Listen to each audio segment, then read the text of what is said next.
जय हिंद दोस्तों, आदाब, नमस्कार, सत श्री अकाल and I welcome you all to the first lecture of the CA final regular IDT batch, जहां आज हमारा chapter supply under GST is what we gonna begin. लेकिन दोस्तों, इस बड़ी सी जर्नी में आपका सबसे पहले स्वागत करता हूं guys, not because this is my subject but because this is gonna be one of the most amazing journey that you guys are gonna have, जहां हम हर एक पॉइंट को डिटेल में समझेंगे, जहां हम उसके बाद एग्जाम्पल्स करेंगे, क्वेश्चंस करेंगे, कुछ स्टोरीज सुनाऊंगा and I promise you that I will make this subject the finest, the best subject जो आप लोग रिकॉल कर सके। With that little thing, let's get going with chapter number 1। आपके राठी सर ज्यादा बातचीत नहीं करते, I always try to focus कि अगर मुझे बातचीत करनी भी है तो मैं प्रोविजन से जुड़ी हुई बातचीत करूं। और यहां हमें मोटिवेट करने के लिए हैं गौतम बुद्धा जी। एवरी चैप्टर की शुरुआत में we will take a little motivation and guys we are gonna carry on with that motivation in that chapter. तो गौतम बुद्धा जी क्या कहते हैं? Happiness will never come to those who fail to appreciate what they already have. No matter दोस्तों, आप में से कई बच्चे होंगे जो बहुत वेल्दी फैमिली से हैं, कई बच्चे होंगे जो मिडिल क्लास फैमिली से हैं, कई बच्चे होंगे जो लोअर मिडिल क्लास फैमिली से हैं। लेकिन दोस्तों, खुशी हर एक के पास होनी चाहिए, because in every possible way we should try to find out कि हमारे को क्या चीज अच्छी लगती है। Anything that can bring put a smile on to our face, that will be the true sense of living a very happy life.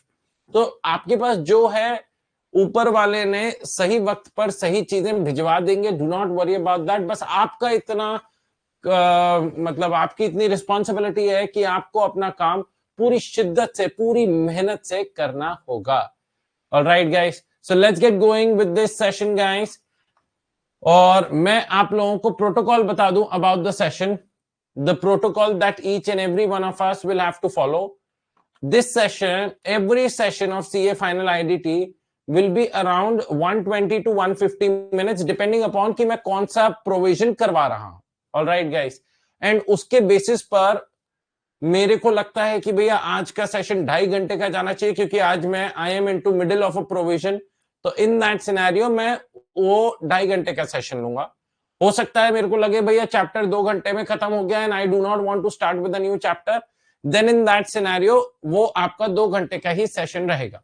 तो eight an average मैं आपका अगर काउंट करूं तो let's say if we take a 120 minute session, 120 minutes का अगर हमारा session होता है, 120 मिनट्स का सेशन होता है, तो इन दैट केस हमारा पहले 5 से 7 minute, first 5 to 7 minutes guys will be quick recap of the preceding session.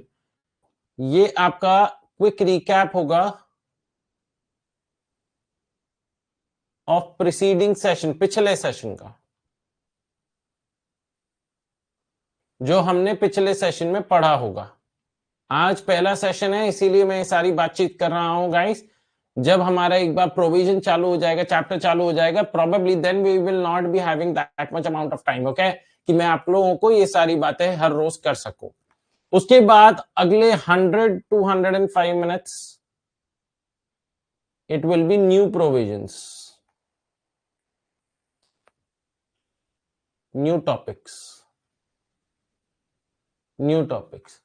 इसके बाद दोस्तों आपका आएगा नेक्स्ट 5 to 7 मिनट्स, अगले 5 से 7 मिनट दोस्तों जो आएगा that will B bullet revision of current session. मैंने आज के सेशन में जो पढ़ाया उसका मैं रिवीजन करवाऊंगा of current session.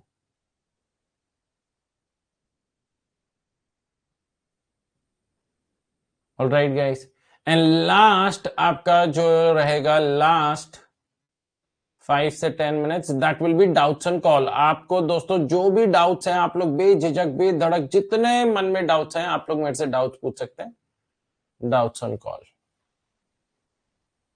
Alright guys, आपके पास कॉल ऑप्शन है where you can call me, you can always drop me a message. आप लोग दोस्तों पढ़ाई कर रहे हैं, कोई प्रोविजन नहीं समझ में आया, बीच में भी मैसेज डाल सकते हैं, कॉल कर सकते हैं, but last 5 to 10 minutes dedicated doubt solving part of the session, जहां पर आपको आज के सेशन में पढ़ाने में जो अगर आपको ऐसा लगा और इस वाले पॉइंट को सर एक बार और रिवाइज करवा दीजिए, या इसका क्या मतलब था, इस क्वेश्चन को हम ऐसे कर सकते हैं या नहीं कर सकते, that is what you are free to ask me. So this is gonna be the set pattern of our session guys. However, दोस्तों अगर 120 मिनट्स के लिए 150 मिनट्स का होगा तो यहां पर जो हमारा न्यू टॉपिक वाला पोर्शन है गाइस, इसमें आपका मैं +30 मिनट्स कर दूंगा। अगर मुझे ऐसा लगता है यार एक चैप्टर के बीच में है, एक प्रोविजन के बीच में है, 2 घंटे खत्म हो गए, इसका मतलब ये नहीं है कि 2 घंटे खत्म होते ही मैं बंद कर दूंगा। इट विल बी रिगार्डिंग कि हम कितना ज्यादा अच्छे से कवर अप कर पाते हैं। अब next thing that we need to take care of is कि आप लोगों को 2 registers is what you will have to maintain, 2 registers। हमें कितने, क्योंकि ये सब बच्चों की शुरुआत में डाउट्स होते हैं कि सर पहला सेशन है, पहले दिन ही बता दीजिए हमें कितने रजिस्टर मेंटेन करने हैं। तो you will have to maintain 2 registers guys. एक आपका बिल्कुल जो थ्योरी रजिस्टर होगा और एक will be a question bank register. जैसा कि हमारी बुक रहती है वैसा ही आपका रहेगा, क्योंकि आप लोगों को भी साथ साथ नोट्स बनाने होंगे। तो इन दिस सिनेरियो गाइस, जो आपका पहला रजिस्टर रहेगा which will be a notes class work register type, class work register, और दूसरा आएगा आपका होमवर्क रजिस्टर।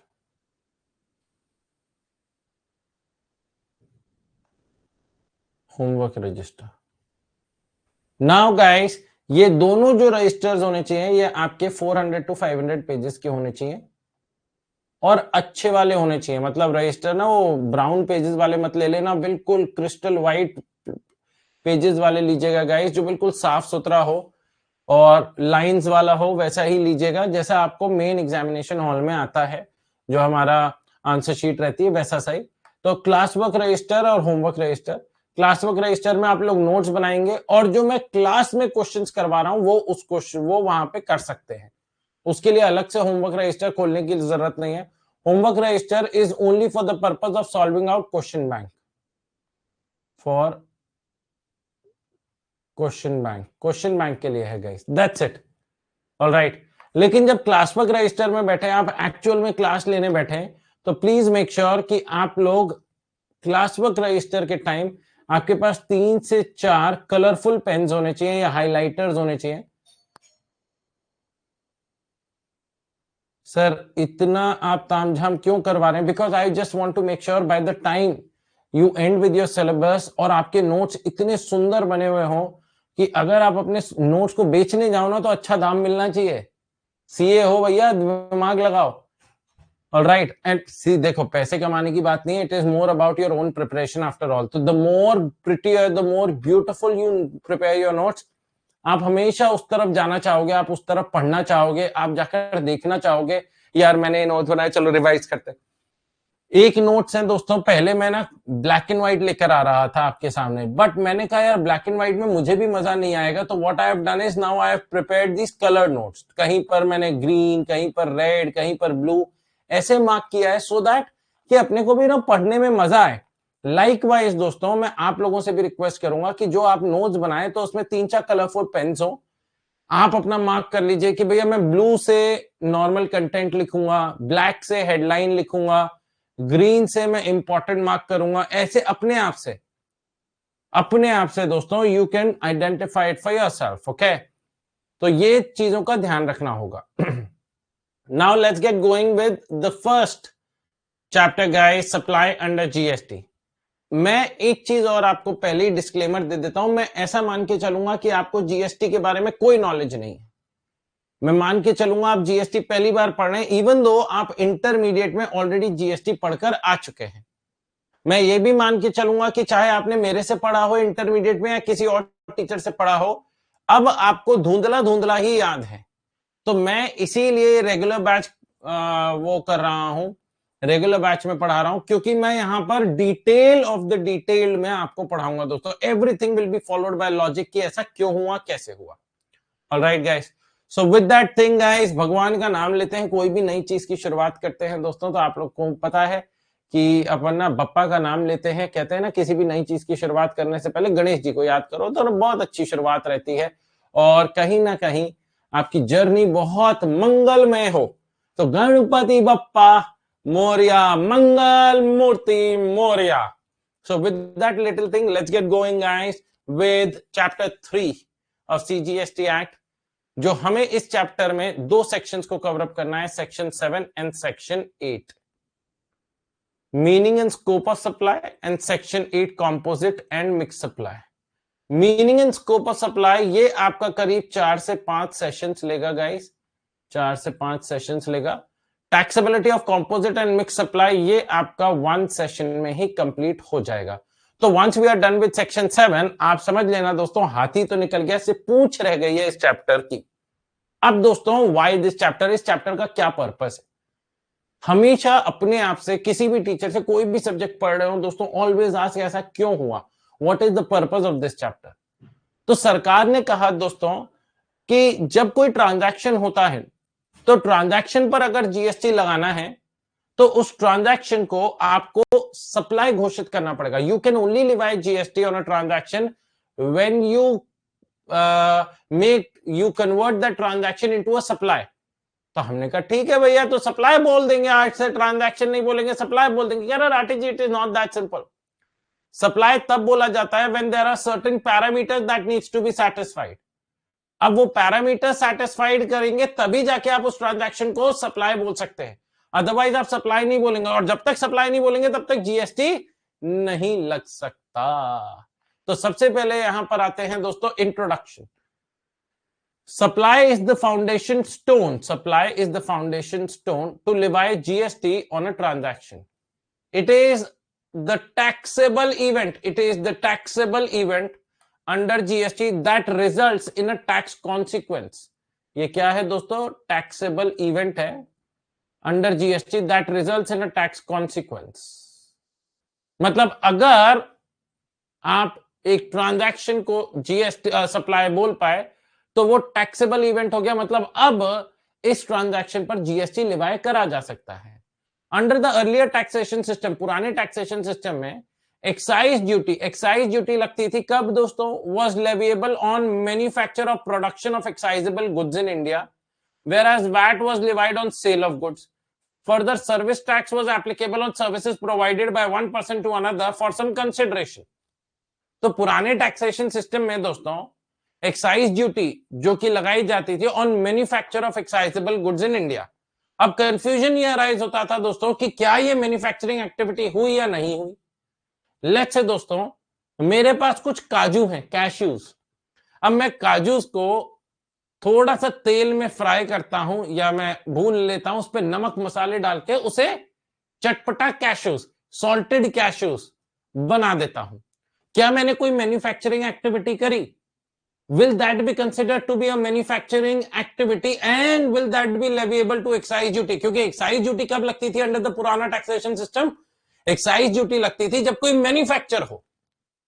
अब क्योंकि दोस्तों ये कंफ्यूजन दिमाग में आ रहा होगा, कई बच्चे सोच रहे होंगे यार काजू तो अभी भी काजू है, बस नमक ही तो डाला है। और कई बच्चे बोल रहे होंगे यार पहला प्लेन काजू था, अब सॉल्टेड काजू है, तो क्या इसे मैन्युफैक्चरिंग मानी जाए? The answer under the old taxation system was yes, ये एक मैन्युफैक्चरिंग एक्टिविटी कंसिडर करी जाती थी एंड देयरफॉर इस पर एक्साइज ड्यूटी लगती थी। लेकिन क्योंकि हमारे दिमाग में कंफ्यूजन अराइज हुआ, सरकार कहती है ऐसे ही पुराने टैक्सेशन सिस्टम को लेके हजारों कोर्ट केसेस चल रहे थे और सालों से चल रहे थे, क्योंकि पुराने टैक्सेशन सिस्टम के जो लैंग्वेज थी वो थोड़ी कॉम्प्लेक्स थी, वो थोड़ी ना ओवरराइडिंग इफेक्ट वाली थी, जहां पर मल्टीपल एक्सप्लेनेशंस निकलते थे। तो बड़ा मुश्किल होता था ये समझा पाना कि भाई साहब इस पे एक्साइज ड्यूटी लगेगी या नहीं लगेगी, सर्विस टैक्स लगेगा या नहीं लगेगा, वैट लगेगा या नहीं लगेगा ऑन वेरियस ट्रांजैक्शन। कहते हैं there was enormous confusion that existed earlier, enormous confusion था that existed earlier, such as whether a process amounts to manufacture or not, whether the sale was a predetermined sale or not. Such complexities led to court cases for decades। Court cases चलते रहते थे दोस्तों सालों सालों तक, क्योंकि assessee ये बोलता था कि भैया मेरे हिसाब से तो ये इंटरप्रिटेशन है, मुझे टैक्स देने की जरूरत नहीं है, जबकि जो डिपार्टमेंट होता था एक्साइज डिपार्टमेंट, वैट डिपार्टमेंट, ये कहते थे नहीं नहीं ये तो मैन्युफैक्चरिंग एक्टिविटी है, नहीं नहीं ये तो सेल है, तो यहां पर टैक्स देना पड़ेगा। अब जज साहब को जब तक पूरे फैक्ट्स एंड फिगर्स नहीं मिलते थे, ही वाज नेवर, मतलब nobody can ever be in a position to give a judgment. तो इन दैट केस सालों सालों तक चलता था, तारीख पे तारीख मिलती थी। तो सरकार ने क्या करा, जब नया टैक्सेशन सिस्टम लाए तो कहते हैं, हिंदी में कहावत है, दूध का जला छाछ भी फूक फूक के पीता है, कि अगर आपने गरम गरम दूध पी लिया तो जीभ जल जाती, जबकि next time what you are drinking is buttermilk which is generally cold in nature. लेकिन हम क्योंकि पहले वाले से डरे हुए हैं, हमने उसे भी फूक मार मार के पी रहे हैं।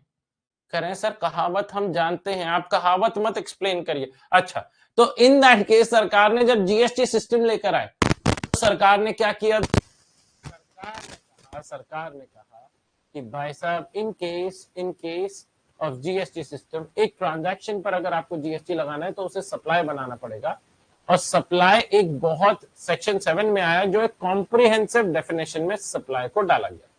The GST law has resolved such issues by bringing one comprehensive taxable event which is known as supply. If a transaction can be concluded as supply, GST shall be levied on such transaction. If a transaction can be concluded as supply, अगर transaction को आप conclude कर सकते हो as supply, फिर उस supply पर GST levy करा जाएगा। Everybody has to answer me. पहला क्वेश्चन आता है, what is the taxable event under GST? GST के अंदर टैक्सेबल इवेंट क्या है? Is it sale? No. Is it supply? Yes. Is it manufacture? No. Is it rendering of services? No. The correct answer is B. Correct answer B. GST में अब मैं section 7 पर जा रहा हूं, लेकिन उससे पहले आपको एक छोटा सा और बेसिक कंसेप्ट दे देता हूं कि जीएसटी हमारा एक इनडायरेक्ट टैक्स है। जैसा कि आप लोग जानते भी हो, जो आपका ये सब्जेक्ट है उसका नाम ही इनडायरेक्ट टैक्स है, जिसके दो हिस्से हैं, कस्टम ड्यूटी एंड जीएसटी। तो ये इनडायरेक्ट टैक्स कैसे है ये भी आप लोग जानते होंगे, because in case of indirect tax the burden of tax is shifted from one person to another. And how do we shift the burden? हम बर्डन कैसे शिफ्ट करते हैं, उससे जुड़ा हुआ एक छोटा सा एग्जांपल बनाता हूं, सो दैट दिमाग में जो आपके बेस रूट्स हैं वो बड़े स्ट्रांग होने चाहिए, तभी उनके ऊपर जब मैं बड़े बड़े इंपॉर्टेंट प्रोविजंस करवाऊंगा, you will be able to understand them. इधर ध्यान से देखिएगा गाइस।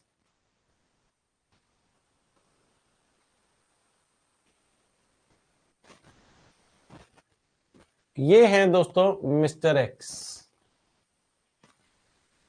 ऑलराइट गाइस, अब जब ये कोई सामान परचेज करते हैं, ध्यान से देखिएगा दोस्तों, इन्होंने अगर कोई गुड्स परचेज करे या इन्होंने कोई सर्विसेज अवेल करी, यहां पर सामान मिस्टर एक्स खरीद रहे हैं, तो in that case he will have to pay the price of the product और price of the services plus GST thereon. तो अगर दोस्तों प्रोडक्ट की प्राइस, लेट्स से अगर प्रोडक्ट की प्राइस 2000 रुपए है, 2000 रुपीज है, उस पर दोस्तों इन्होंने जीएसटी पे किया let's say at the rate 18%, तो निकल कर आया 360 रुपए, तो टोटल निकल कर आया 2360। मैं जीएसटी का अभी सीजीएसटी, एसजीएसटी या आईजीएसटी अलग अलग नहीं कर रहा हूं, मैं सिंपली लिख रहा हूं guys GST at the rate 18%। Now in order to purchase a product worth 2000 rupees, product की वैल्यू 2000 रुपए ही है, इस चीज का ध्यान रखिएगा, लेकिन इस प्रोडक्ट को खरीदने के लिए मिस्टर एक्स ने अपनी जेब से पैसा कितना दिया था? 2360 is what he had to pay. Product की प्राइस अभी भी दोस्तों कितना है? 2000 रुपए ही है, लेकिन क्योंकि भारत देश में कोई भी सामान खरीदा जाता है तो सामान के साथ साथ आपको टैक्स भी देना पड़ता है, तो जो टैक्स दिया है वो 360 रुपए का दिया है। ठीक है जी। अब बिकॉज अभी मिस्टर एक्स ने टैक्स पे किया है and the goods are with mister X, तो burden of tax is on mister X as of now. अब मिस्टर एक्स इस प्रोडक्ट को आगे क्या करते हैं? मिस्टर एक्स इस प्रोडक्ट को आगे सप्लाई करते हैं, ये जाकर आगे इस प्रोडक्ट को बेचेंगे गाइस, या वो आगे कोई सर्विसेज प्रोवाइड करते हैं।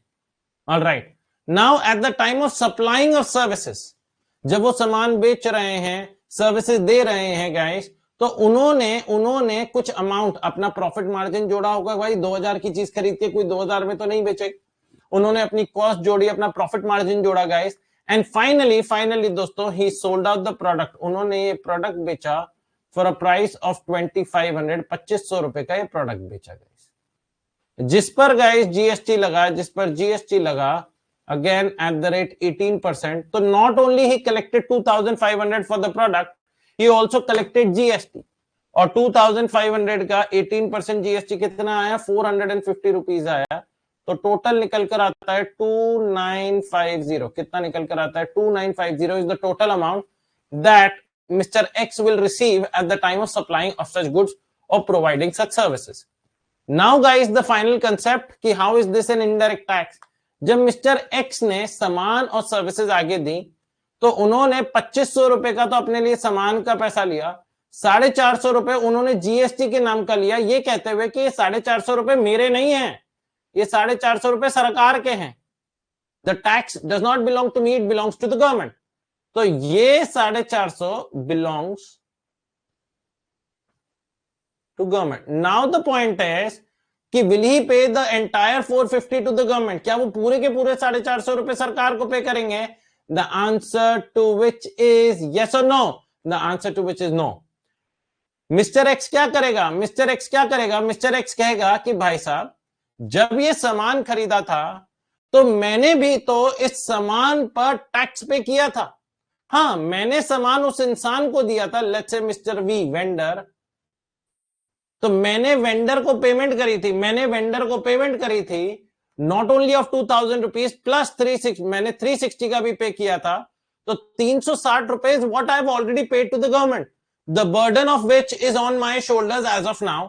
तो जो मैंने टैक्स कलेक्ट किया, जिसे अपन बोलेंगे आउटपुट टैक्स लायबिलिटी, उसमें से माइनस करेंगे the amount of tax that I have already paid which is known as input tax credit, and the remaining amount of 90 rupees is what I will deposit to the government. अच्छा राठी जी, तो मतलब mister x के ऊपर 450 rupees का burden नहीं है, 90 rupees का burden है। हे प्रभु नालायक, ये 450 रुपए भी तो मिस्टर एक्स ने let's say Mr C customer से लिए हैं।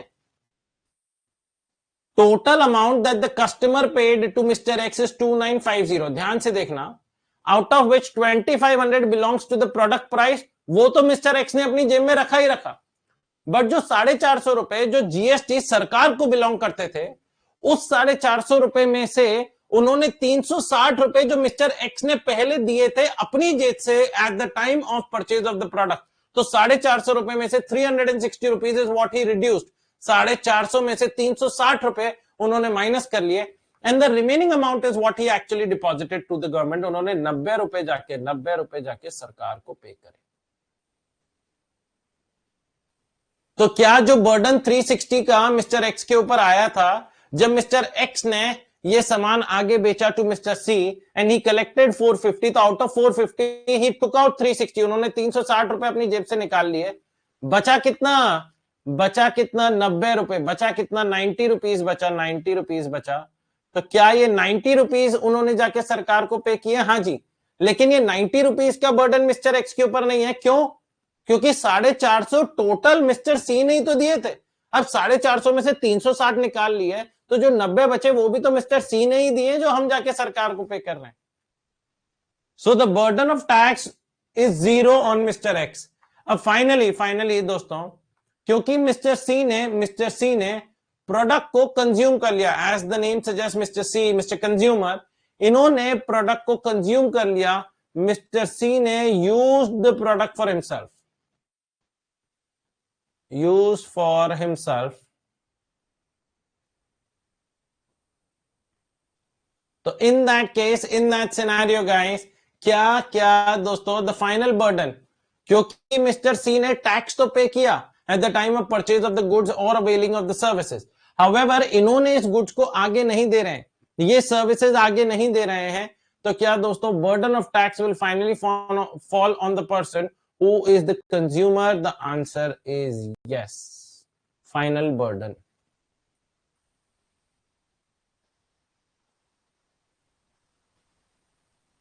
Is everyone clear about it?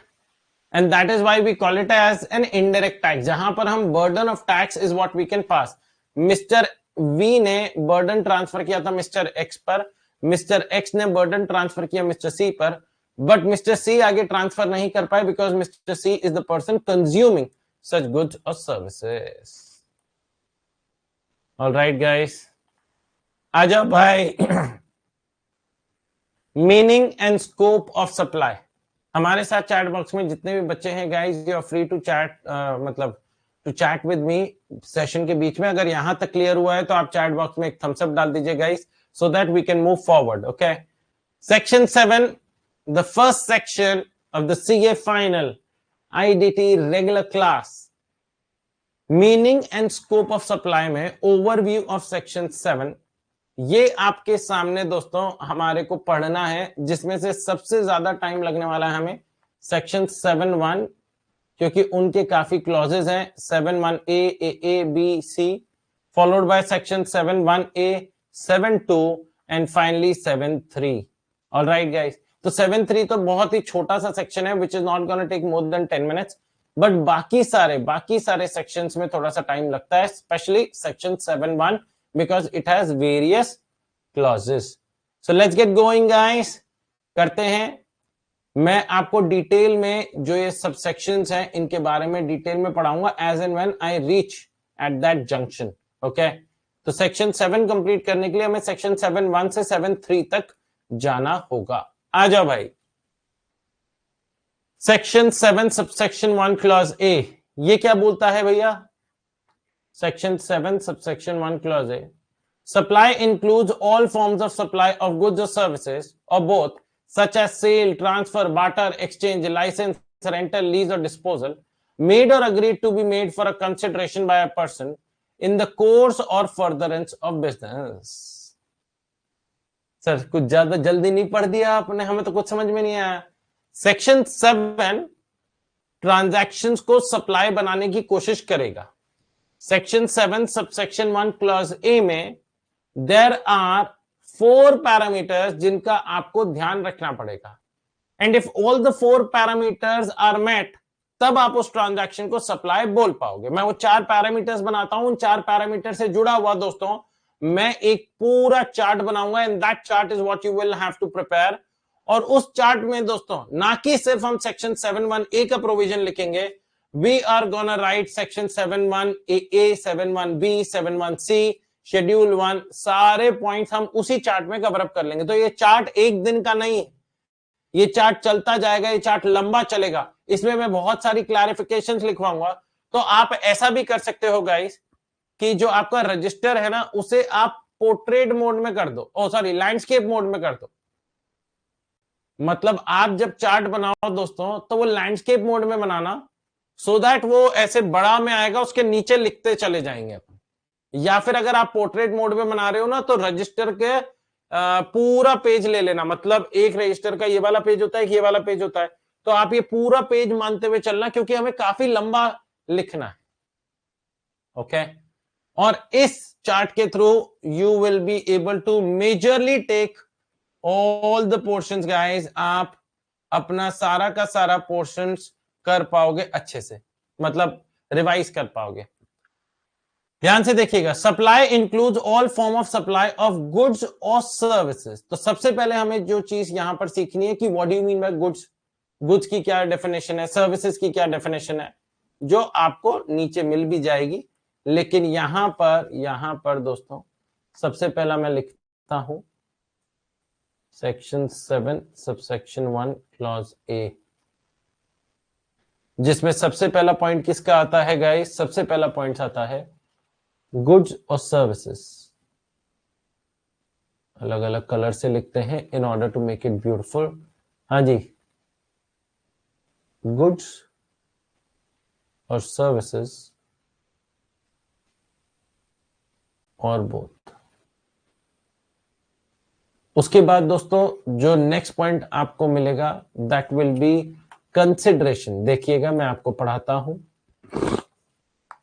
और बोथ सच एज का मतलब क्या है दोस्तों? यहां पे सच एज मतलब फॉर एग्जाम्पल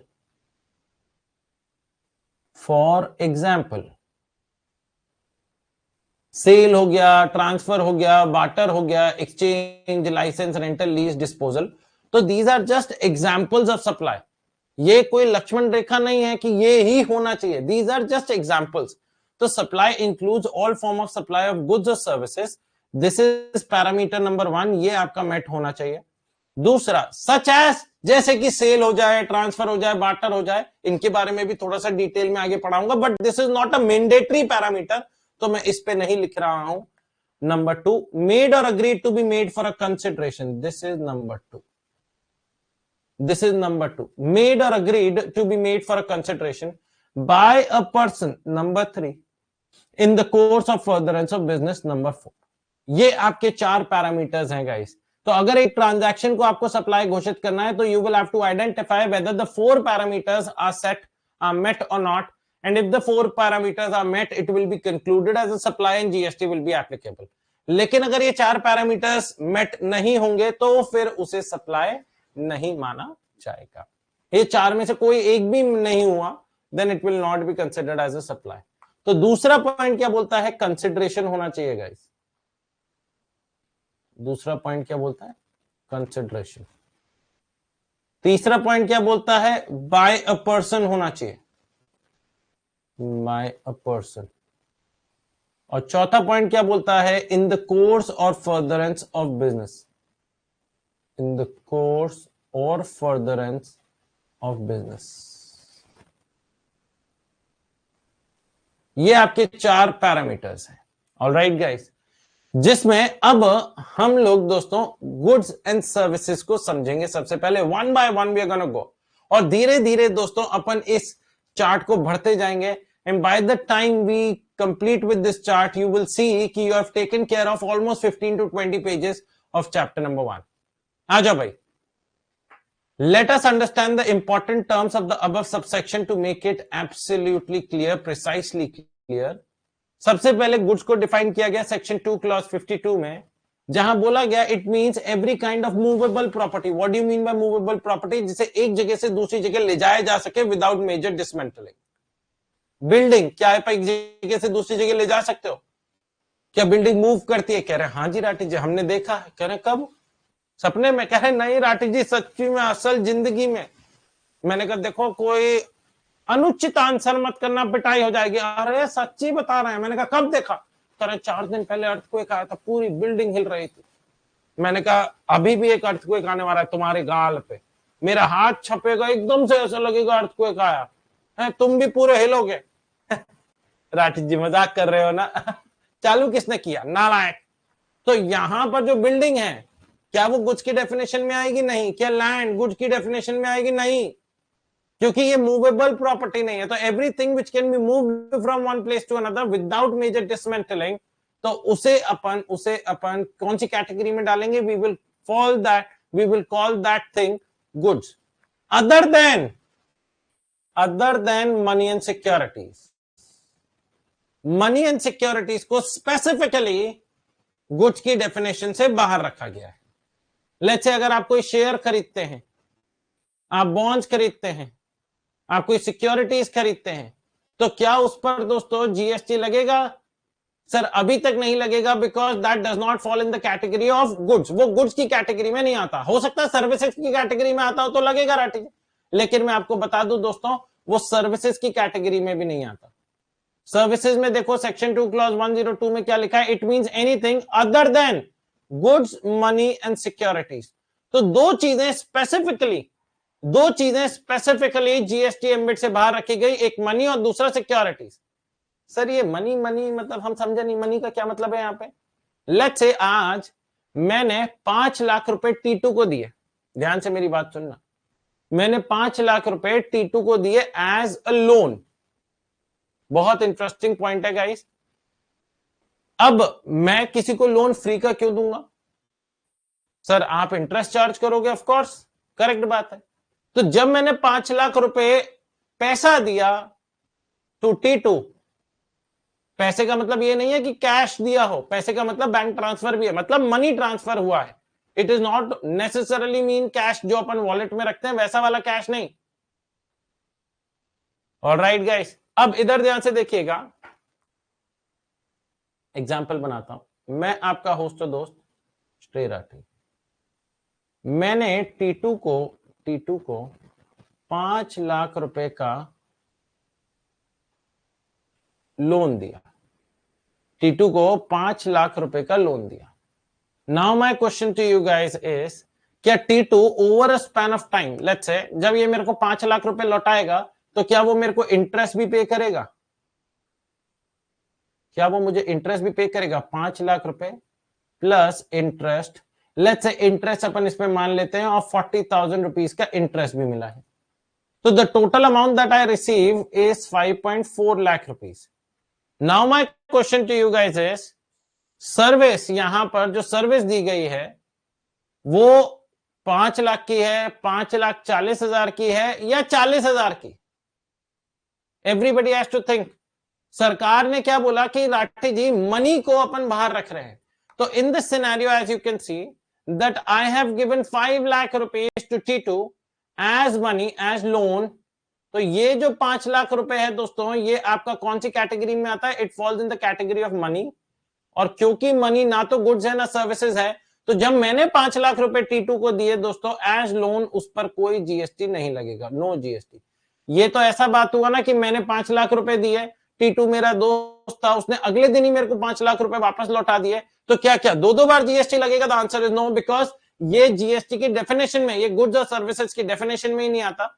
और क्योंकि आपका पहला पैरामीटर ही गुड्स या सर्विसेज होने चाहिए अगर आपको ट्रांजैक्शन को सप्लाई बनाना है, तो if the first parameter is not set, of course no GST. Now guys, मेरे लिए इन दिस सिनेरियो इनकम बनी, मुझे 5 लाख रुपए तो वापस मिले ही मिले, which is normally what we call it as a principal amount plus interest.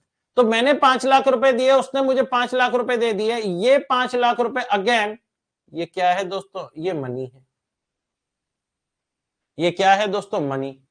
And ये जो इंटरेस्ट है, ध्यान से देखिएगा, ये जो इंटरेस्ट है, ये इंटरेस्ट का क्या होगा? क्या इसे सर्विस माना जाएगा? हाँ जी, ये है आपका सप्लाई ऑफ सर्विस।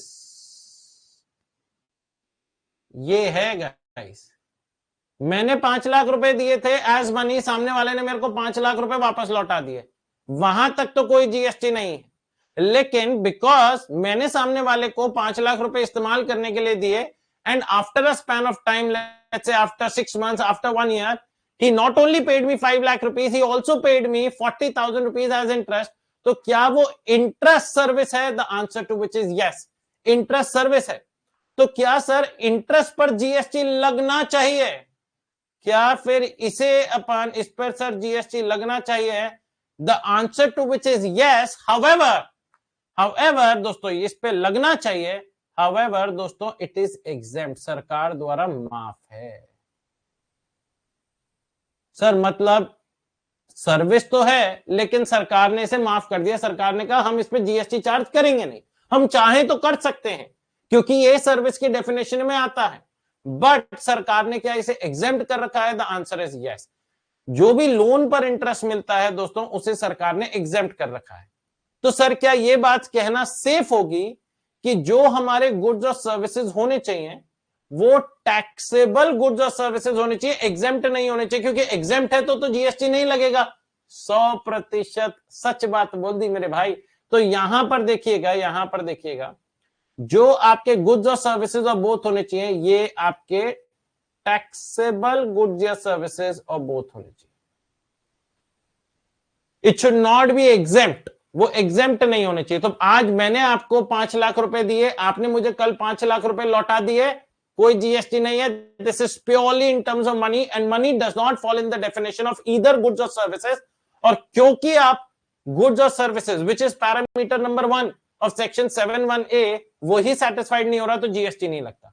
हाउएवर दोस्तों, क्या 7 लाख रुपए पर, वो 5 लाख रुपए पर जो इंटरेस्ट मिला, क्या interest is over and above the amount of money? Interest is over and above the amount of loan. The answer is yes, and that interest is supply of service.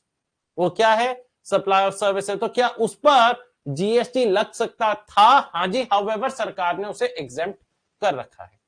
तो सबसे पहले दोस्तों हम लोग गुड्स की definition को खत्म करते हैं और उसको आके यहां पर लिखेंगे। Good means every kind of movable property other than money and securities, but includes actionable claims,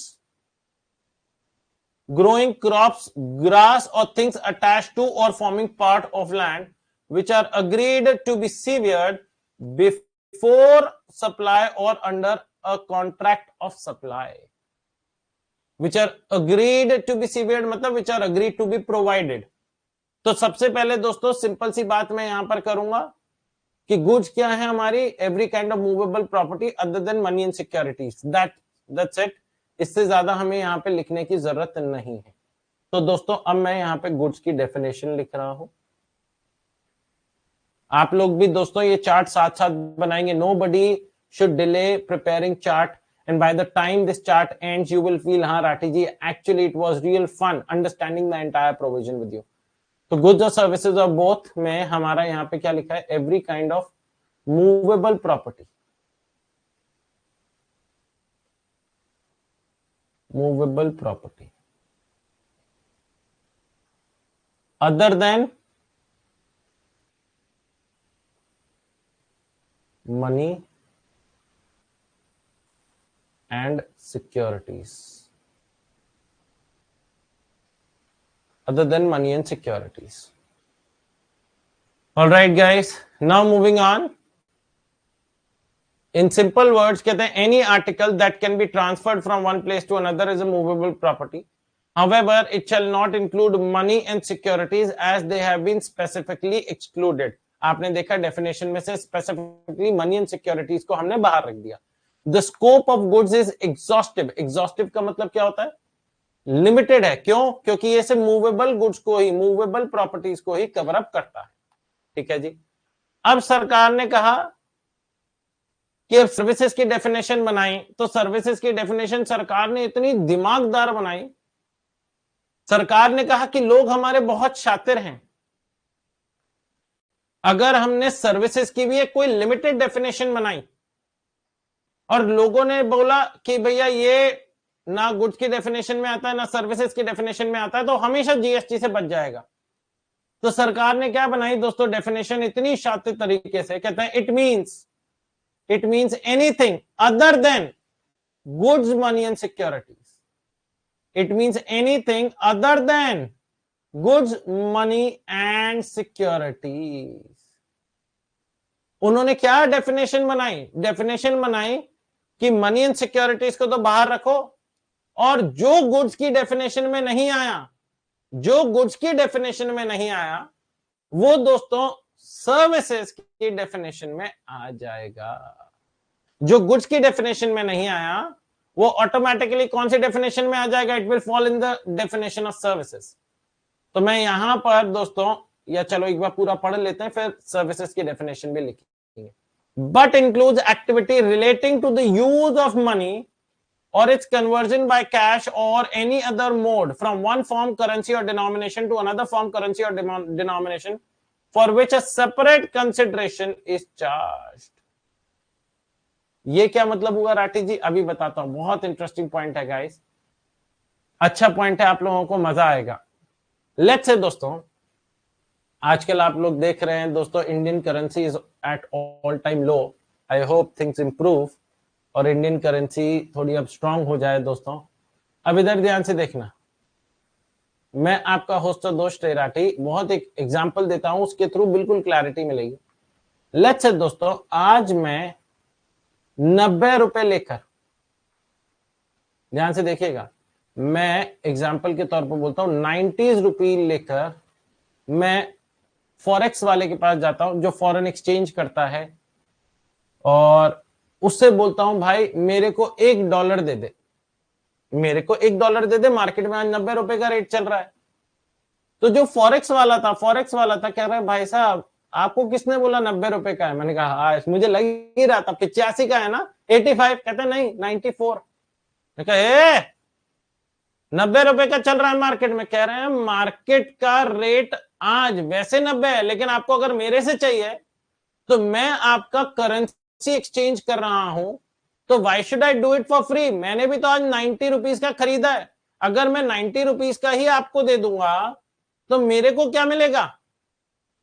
तो मैं 90 रुपए लेकर गया था ये कहते हुए भाई यार मेरे को $1 चाहिए, $1 इज व्हाट आई नीड। तो उसने कहा ना ना ना राठी जी, $1 मैं आपको तब दूंगा जब आप 90 रुपीज तो दोगे ही दोगे, but you will also have to pay me 4 extra rupees, that is my conversion charges. मैंने कहा यार ये तो बड़ा गलत बात है यार। कह रहे नहीं नहीं बात तो ऐसी ही है। तो मैंने दोस्तों 90 रुपीज तो दिए ही दिए 90 रुपीज तो दिए फॉर $1, लेकिन क्या डिड आई पे एडिशनल 4 रुपीज, क्या मैंने 4 रुपए भी दिए as conversion charges, CC conversion charges? The answer is yes.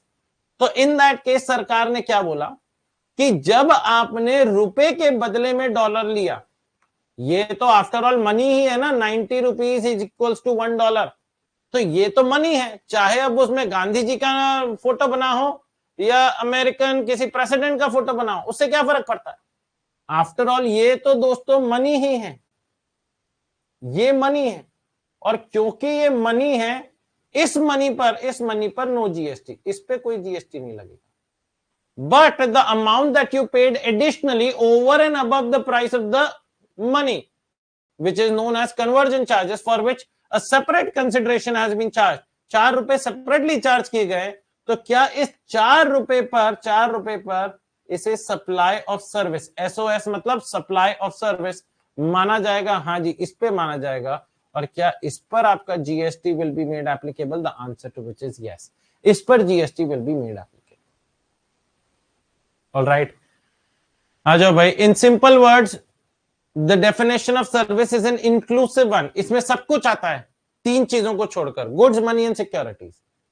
It will cover every possible thing which is not goods, therefore transactions relating to immovable property shall fall under services।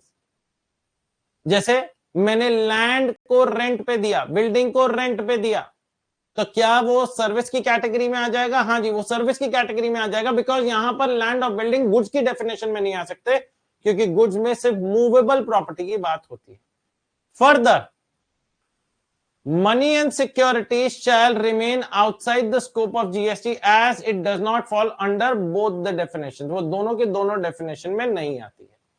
तो finally guys, concluding the first parameter, जो हमारा पहला parameter है services वाला, goods and services वाला, इसमें मैं दूसरा पॉइंट सर्विसेज के लिए लिख देता हूं गाइस। हाँ जी guys, everything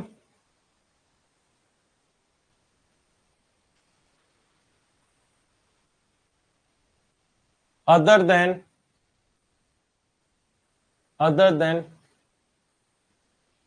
goods, money and securities। all right guys, everyone clear about it? Goods, money and securities को छोड़ दो, वो सर्विसेज की डेफिनेशन में आ जाएगा। लेकिन ये जो गुड्स और सर्विसेज होने चाहिए, कौन से होने चाहिए गाइस? ये टैक्सेबल गुड्स या सर्विसेज होने चाहिए, एग्जेम्प्टेड वाले पे जीएसटी नहीं लगेगा। अब पहली क्लैरिफिकेशन इधर देखिएगा, the term services to include facilitating और अरेंजिंग ट्रांजैक्शन इन सिक्योरिटीज। ये क्या पॉइंट हुआ राठी जी? दोस्तों, अगर आप कोई सिक्योरिटीज खरीदते हैं, that is what you purchase through demat account. आप डीमैट अकाउंट के थ्रू खरीदते हैं, आया ना? अब जो डीमैट अकाउंट के थ्रू खरीदते हैं, तो जिस डीमैट अकाउंट के थ्रू खरीदते हैं, वो क्या आपसे पैसा लेता है in order to transact securities? The answer is yes, which is generally known as in simple language brokerage. Why would somebody else help you to purchase securities? Because he is gonna get a commission, he is gonna get a brokerage। तो अगर आपको ध्यान से देखिएगा, अगर आपको 1000 रुपए का एक शेयर, वन शेयर, लेट्स से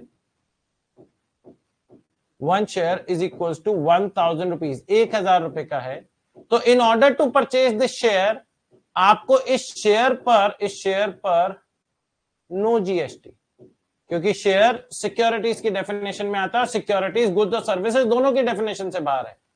लेकिन इस शेयर को परचेज करने के लिए you will have to pay commission, आपको कमीशन पे करना पड़ेगा। लेट्स से आपने कमीशन पे किया सिर्फ 5 रुपए का, 5 रुपीज का कमीशन पे किया in order to purchase one share, तो क्या इस कमीशन पर जीएसटी है? कमीशन पर जीएसटी है। The answer to which is yes. सरकार ने कहा भैया सिक्योरिटीज के खरीदने बेचने पर जीएसटी नहीं है, लेकिन अगर कोई इंसान आपकी मदद करता है in order to purchase and sale the securities, तो in that scenario, in that case, क्या उस कमीशन पर, उस ब्रोकरेज पर क्या जीएसटी लगेगा? ना आंसर इज यस, उस पर जीएसटी लगेगा। तो sir in this scenario, in this case, जब हम कोई शेयर खरीदेंगे, so the total amount that we will have to pay let's say GST लगा @18%, तो 5 रुपए का 18% निकालो तो निकल कर आता है 90 पैसा, 0.90 rupees. So the total amount जो आपको अपनी जेब से देना पड़ेगा, टोटल अमाउंट आपको कितना देना पड़ेगा, आपको देना पड़ेगा 1005.90 rupees. Everyone clear about it? अब सर कुछ टाइम बाद हमने इस शेयर को बेच दिया, हमने after a span of time हमने इस शेयर को बेच दिया, फिर क्या होगा राठी जी? उसका टाइम क्या ट्रांजैक्शन होगा? बहुत अच्छा पॉइंट है गाइस, शेयर की वैल्यू बढ़ गई थी। लेट्स से नाउ शेयर की प्राइस इज, ये आपका परचेज प्राइस का टाइम है, now you want to sell off the shares. Sell price अगर आपने 1200 रुपए का बेचा, ध्यान से देखिएगा 1200 रुपए का बेचा, तो 1200 रुपए पर इस पर नो जीएसटी।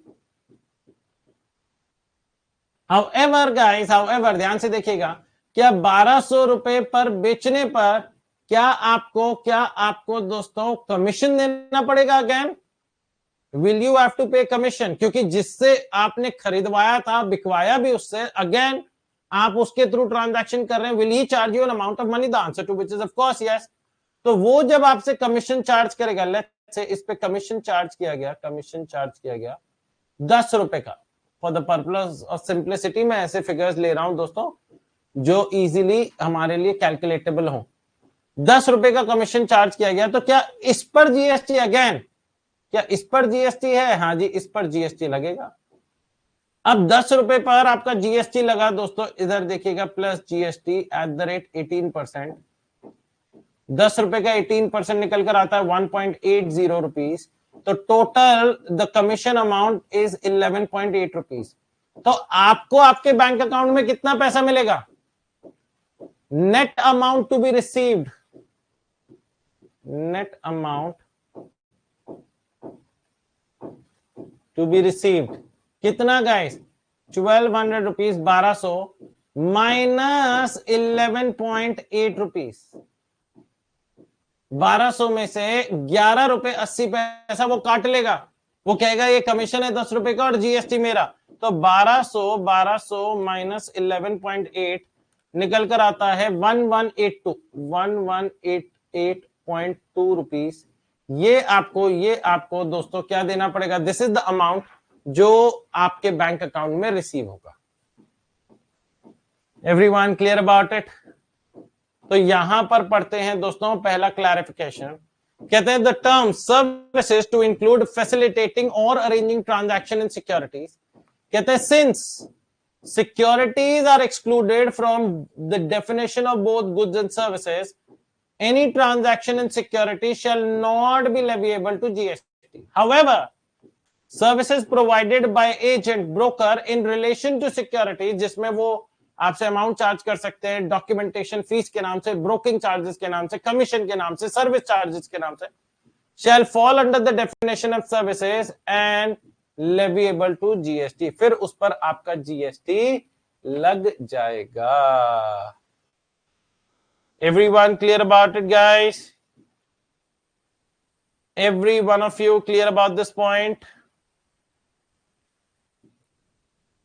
समझ में आया? Easy point. तो अब अपन जो ऊपर ही अपन ने यहां पर ये हम चार्ट बना रहे थे गाइस, इसी चार्ट में अपन एक क्लैरिफिकेशन ऐड कर देंगे यहीं पर दोस्तों, क्लैरिफिकेशन।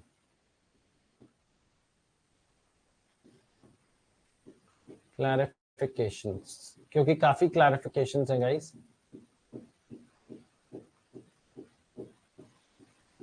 और क्लैरिफिकेशंस अपने को अपनी जो क्लैरिफिकेशन वाला पॉइंट है उसी में से अपन उतार लेंगे एक छोटी सी लाइन, और वो क्या लाइन उतारेंगे?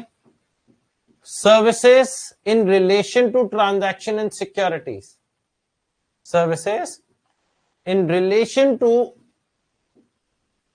Transaction in securities is leviable to GST. Sanyam का आया है, यस सर, वेल डन संयम। हाँ जी गाइस, इधर देखिएगा, services in relation to transaction services in relation to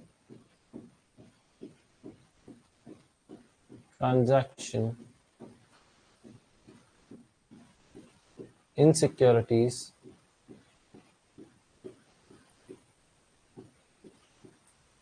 is leviable to GST.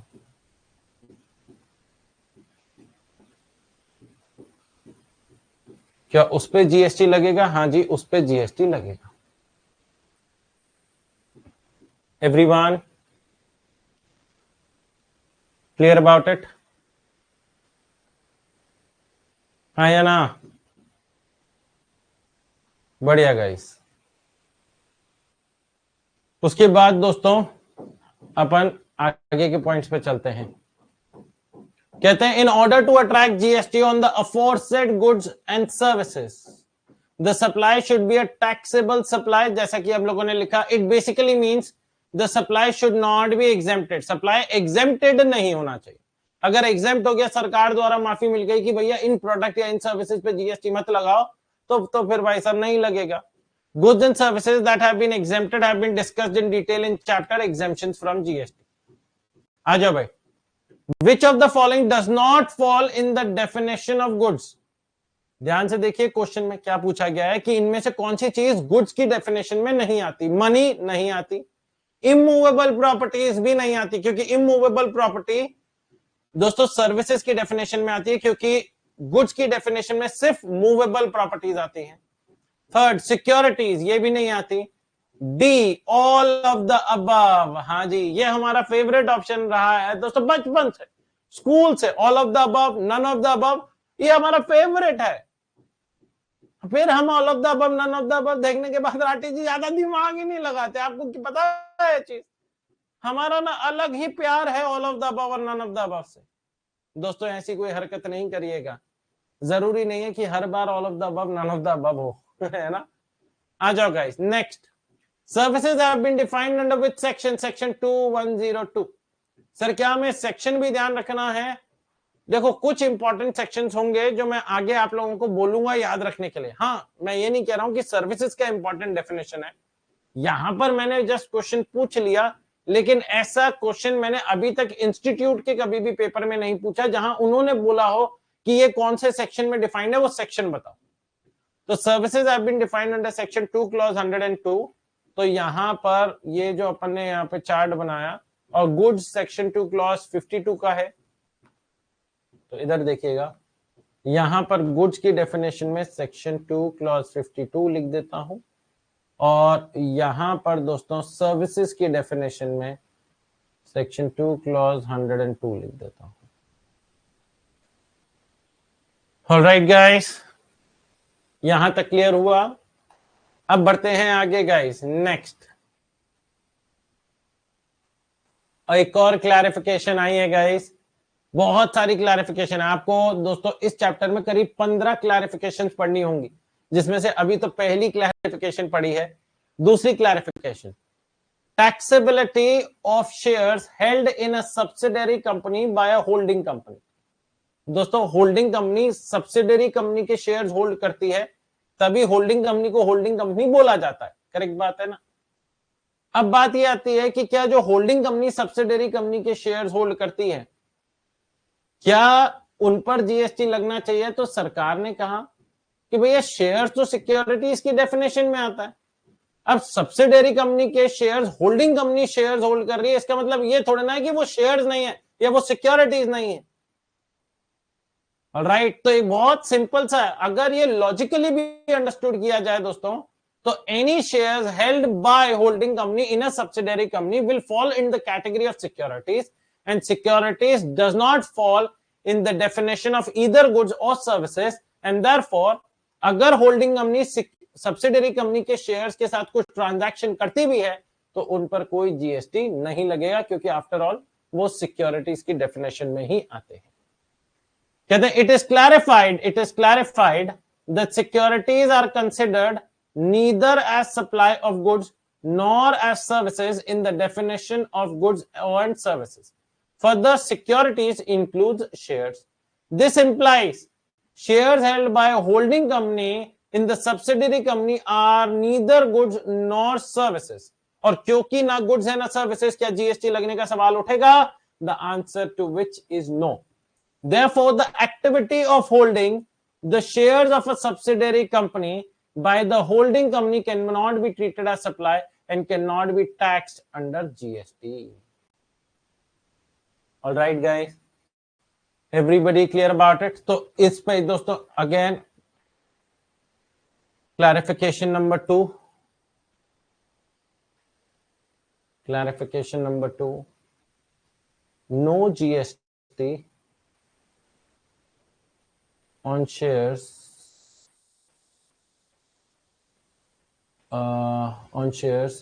held by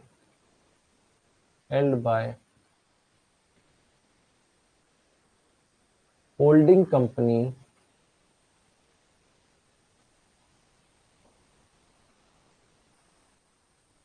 in subsidiary company. All right, ये तो बहुत इजी सा पॉइंट है. आई डोंट थिंक सो इसमें आप लोगों को कोई भी डाउट होना चाहिए. तो बहुत ही ज्यादा सिंपल सा पॉइंट है गाइस.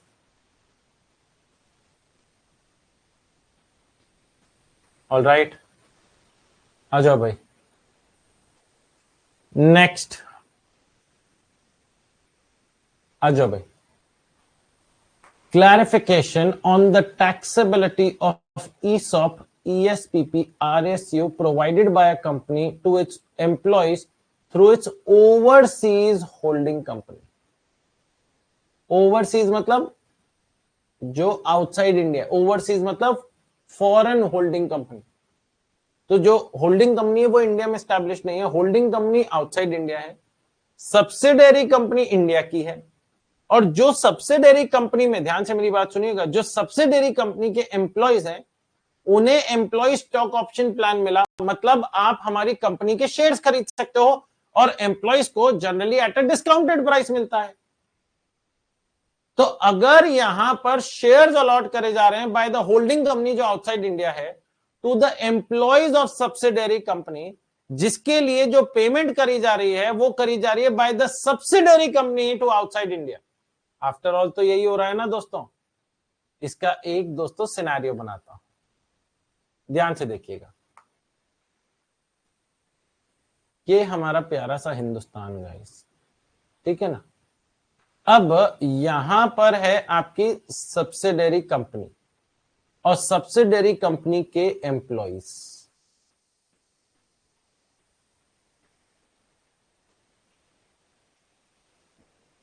एम्प्लॉइज भी बना देता हूं दोस्तों अलग अलग कलर के, एक हरा, एक लाल, एक ग्रे और एक ब्लैक, ठीक है ना. अब एक कंपनी है जो आउटसाइड इंडिया है दोस्तों, होल्डिंग कंपनी. अब इन एम्प्लॉयज को ऑप्शन दिया गया है under employ stock option plan. Employ stock option plan मतलब एम्प्लॉय को कंपनी के स्टॉक खरीदने का, स्टॉक मतलब यहां पे शेयर्स होता है, वो ऑफर दिया जा रहा है which is generally given at a discounted price. तो जो शेयर्स अलॉट हो रहे हैं, ध्यान से देखिएगा दोस्तों, जो शेयर्स अलॉट हो रहे हैं वो होल्डिंग कंपनी दोस्तों under ESOP, under employ stock option plan, employ stock option plan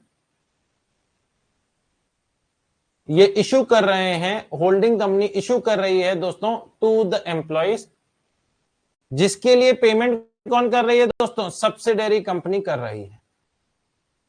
subsidiary company is making the payment. All right guys, अब बात यह आती है क्या इस पर जीएसटी लगना चाहिए? क्या इसे इंपोर्टेशन ऑफ सर्विसेज मानते हुए इस पर जीएसटी लगना चाहिए? तो सरकार ने फाइनली आके कंक्लूड किया, देखो भैया आफ्टर ऑल जो होल्डिंग कंपनी दे रही है टू द एम्प्लॉयज वो क्या दे रही है? हमने कहा वो तो शेयर्स दे रही है. क्या शेयर सिक्योरिटीज के ही हिस्से में आती है? The answer is yes. And क्योंकि शेयर सिक्योरिटीज के ही हिस्से में आती है, क्या सिक्योरिटीज गुड्स और सर्विसेज की डेफिनेशन में आता है? The answer is no. तो in that case, in this entire scenario, सरकार ने कहा नो जीएसटी, यहां पर कोई भी जीएसटी नहीं लगेगा. No GST. हाउएवर सरकार ने एक चीज ये भी कही कि सरकार ने कहा कि भाई साहब जो यहां पर शेयर दिया गया वो लेट से 100 रुपए के हिसाब से दिया गया, लेकिन होल्डिंग कंपनी ने सब्सिडरी कंपनी से 100 रुपए तो शेयर के लिए ही लिए, उन्होंने 5 रुपए पर शेयर एक्स्ट्रा चार्ज किया, 5 रुपए पर शेयर एक्स्ट्रा चार्ज किया because of the all documentation process. Everybody understand this point. Holding company ने सब्सिडरी कंपनी के एम्प्लॉइज को जब शेयर्स अलॉट करे तो एक्चुअली में क्या होता है दोस्तों, मैं आपको प्रैक्टिकल जिंदगी में बताऊं, जब आप इस ऑप्शन को अवेल कर लेते हो, ये एम्प्लॉइज जो अलग अलग कलर के, इन्होंने कहा हाँ हम शेयर्स लेना चाहते हैं, तो सब्सिडरी कंपनी इन एम्प्लॉइज की सैलरी में से उतना पोर्शन रख लेगी, उतना पोर्शन विदहेल्ड कर लेगी जितना सब्सिडरी कंपनी को होल्डिंग कंपनी को पैसा देना है। लेट्स से दोस्तों आज फेयर मार्केट वैल्यू है 120 रुपीज पर शेयर, लेकिन आज होल्डिंग कंपनी अपने एम्प्लॉइज को अंडर ईसॉप ऑप्शन दे रही है कि आप चाहो तो कंपनी के शेयर्स खरीद सकते हो eight the rate 100 rupees per share. तो आज कहीं ना कहीं एम्प्लॉइज को स्ट्रेट फॉरवर्ड 20 रुपए का तो फायदा नजर आ ही रहा है ना भैया, कि मार्केट में शेयर की वैल्यू 120 रुपए चल रही है, हमें 100 रुपए में ही मिल रही है। Now my question to you guys and everybody of you will have to answer guys, सब कुछ सोच समझ कर आंसर करना पड़ेगा। सरकार ने कहा कि भाई साहब ये जो ऑप्शन दिया गया है to purchase securities of the holding company at the value of 100 rupees, ये सिक्योरिटीज ही माना जाएगा और इस 100 रुपए पर कोई जीएसटी नहीं है, no GST. However holding company will not only be charging 100 rupees for the share price, they will also be charging you 5 rupees additional। तो यहां पर सब्सिडरी कंपनी होल्डिंग कंपनी को 100 रुपए तो दे ही रही है, 100 रुपीज तो दे ही रही है, that is the share price, plus 5 rupees additionally दे रही है, that is the documentation charges. तो सरकार ने कहा any price which is charge over and above the price of the securities, any price charge over and above the price of the securities, क्या इस पर जीएसटी लगेगा? The answer is yes. क्या इस पे जीएसटी लगेगा? हाँ जी, इस पे जीएसटी लगेगा। तो घूम फिर के सरकार ने क्या बोला कि हम लोग अपनी बात से अटल हैं कि अगर ट्रांजैक्शन इन सिक्योरिटीज हो रहा है तो उस पर जीएसटी नहीं है, लेकिन अगर सिक्योरिटीज को ट्रांसफर करने के लिए if any additional amount is charge which is over and above the price of the security, उस पर जीएसटी चार्ज किया जाएगा। आ जाओ भाई। Indian companies offer employ stock option plan ESOP, employ stock purchase plan ESPP और restricted stock unit RSU options of their foreign holding company to its employees as per the agreement contract. तो जो Indian companies हैं, जो India में company थी जिसे मैंने easy language में सब्सिडरी कंपनी बोला, वो अपने एम्प्लॉइज को ऑप्शन देती है कि भैया तुम चाहो तो होल्डिंग कंपनी के तुम स्टॉक्स ले सकते हो। अपॉन एम्प्लॉइज, ध्यान से देखिएगा, upon employees exercising these options, the foreign holding company directly allots share to the company employees and the cost is reimbursed by the Indian subsidiary to the foreign holding company. पैसा कौन देता है? Subsidiary company देती है। अब subsidiary company अपनी जेब से नहीं देती, सब्सिडरी कंपनी एम्प्लॉय की सैलरी में से वो पैसा काट लेती है और वो पैसा जाके किसको दे देती है? होल्डिंग कंपनी को दे देती है। अब क्वेश्चन ये अराइज हुआ, whether these services would be considered as import of financial services, क्या इसे इंपोर्ट ऑफ सर्विसेज माना जाएगा and thus be liable to GST under RCM. RCM होता है रिवर्स चार्ज मैकेनिज्म। ये आप डिटेल में अगले चैप्टर में पढ़ेंगे। खैर इंटरमीडिएट में भी ये पॉइंट था, तो दिमाग में ये सुना तो होगा कि कुछ होता है रिवर्स चार्ज मैकेनिज्म करके, जहां पर सरकार रेसिपिएंट से टैक्स मांग लेती है। तो क्वेश्चन अराइज हुआ, क्या इसे इंपोर्टेशन ऑफ सर्विसेज माना जाएगा? क्योंकि हमने होल्डिंग कंपनी से इंडिया में इंपोर्ट करवाए हैं स्टॉक्स, सिक्योरिटीज, जिसके लिए इंडिया से होल्डिंग कंपनी के पास पैसा जा रहा है, सब्सिडरी कंपनी होल्डिंग कंपनी को पैसा दे रहा है, क्या इसे इंपोर्टेशन ऑफ सर्विसेज माना जाए जिसपे जीएसटी लगेगा? तो सरकार ने क्लैरिफिकेशन दी, कहते हैं ESOP ESP and RSU is a part of employees' remuneration as per their contract, and thus its sale or purchase is not a supply. उसे सप्लाई नहीं माना जाएगा. ध्यान से देखिएगा, कहते हैं securities shares are neither goods nor services under the GST law and thus it sale और purchase is not a supply. इसकी सेल और परचेज सप्लाई नहीं है. Thus, the reimbursement from the Indian company to the foreign holding company, when done on a cost-to-cost basis, is not subject to GST. Cost-to-cost basis समझ गए कि 100 रुपए का security है, अगर होल्डिंग कंपनी को 100 रुपए ही मिल रहे हैं फ्रॉम द सब्सिडियरी कंपनी तो जीएसटी नहीं है.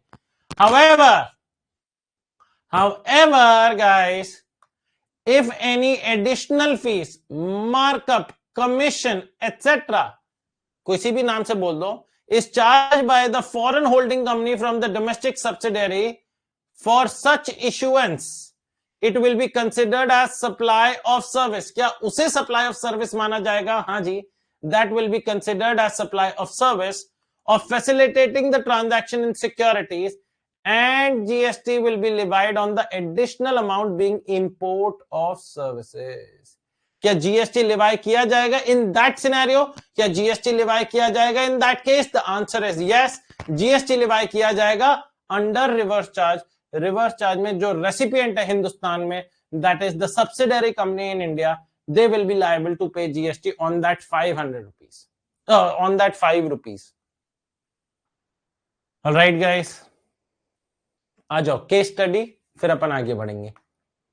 ABC Tech Private Limited, an Indian subsidiary of Global Tech Incorporation, a US-based company, offers its employees ESOPs as a part of their compensation package. When an employee decides to exercise their stock options, Global Tech Incorporation, जो कि outside India की है, directly transfers the shares to the employee. ABC Tech, जो Indian subsidiary है, reimburses Global Tech for the cost of these shares on a cost-to-cost basis. जितने का share सिर्फ उतना ही पैसा ट्रांसफर हुआ है, क्योंकि उतना ही पैसा ट्रांसफर हुआ है, will it be subject to GST? क्या इस पे जीएसटी लगेगा? The answer is no. Solution no. क्या जीएसटी लगेगा? No. ESOP, ESPP, RSU transactions are not considered as supply of goods और services under GST. Securities shares are neither goods nor services as per the definition in the GST act. Alright guys, तो अब इस clarification को short में हमें ऊपर वाली table में ही लिखना है. क्या लिखना है दोस्तों? No GST on ESOPs provided by foreign holding company to employees of Indian subsidiary company.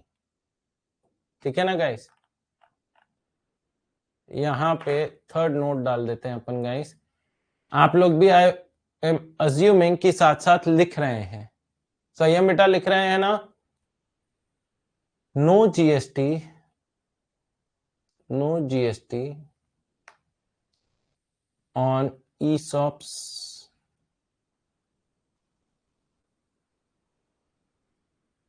issued by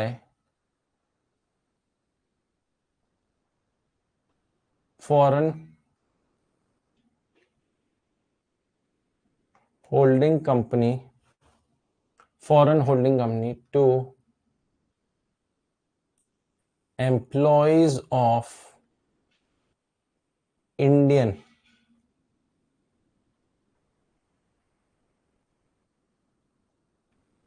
subsidiary company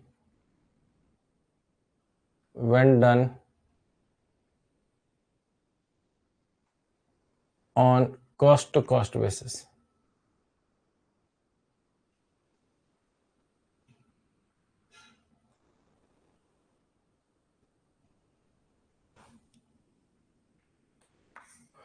इसके आगे ये नोट भी डाल दीजिए,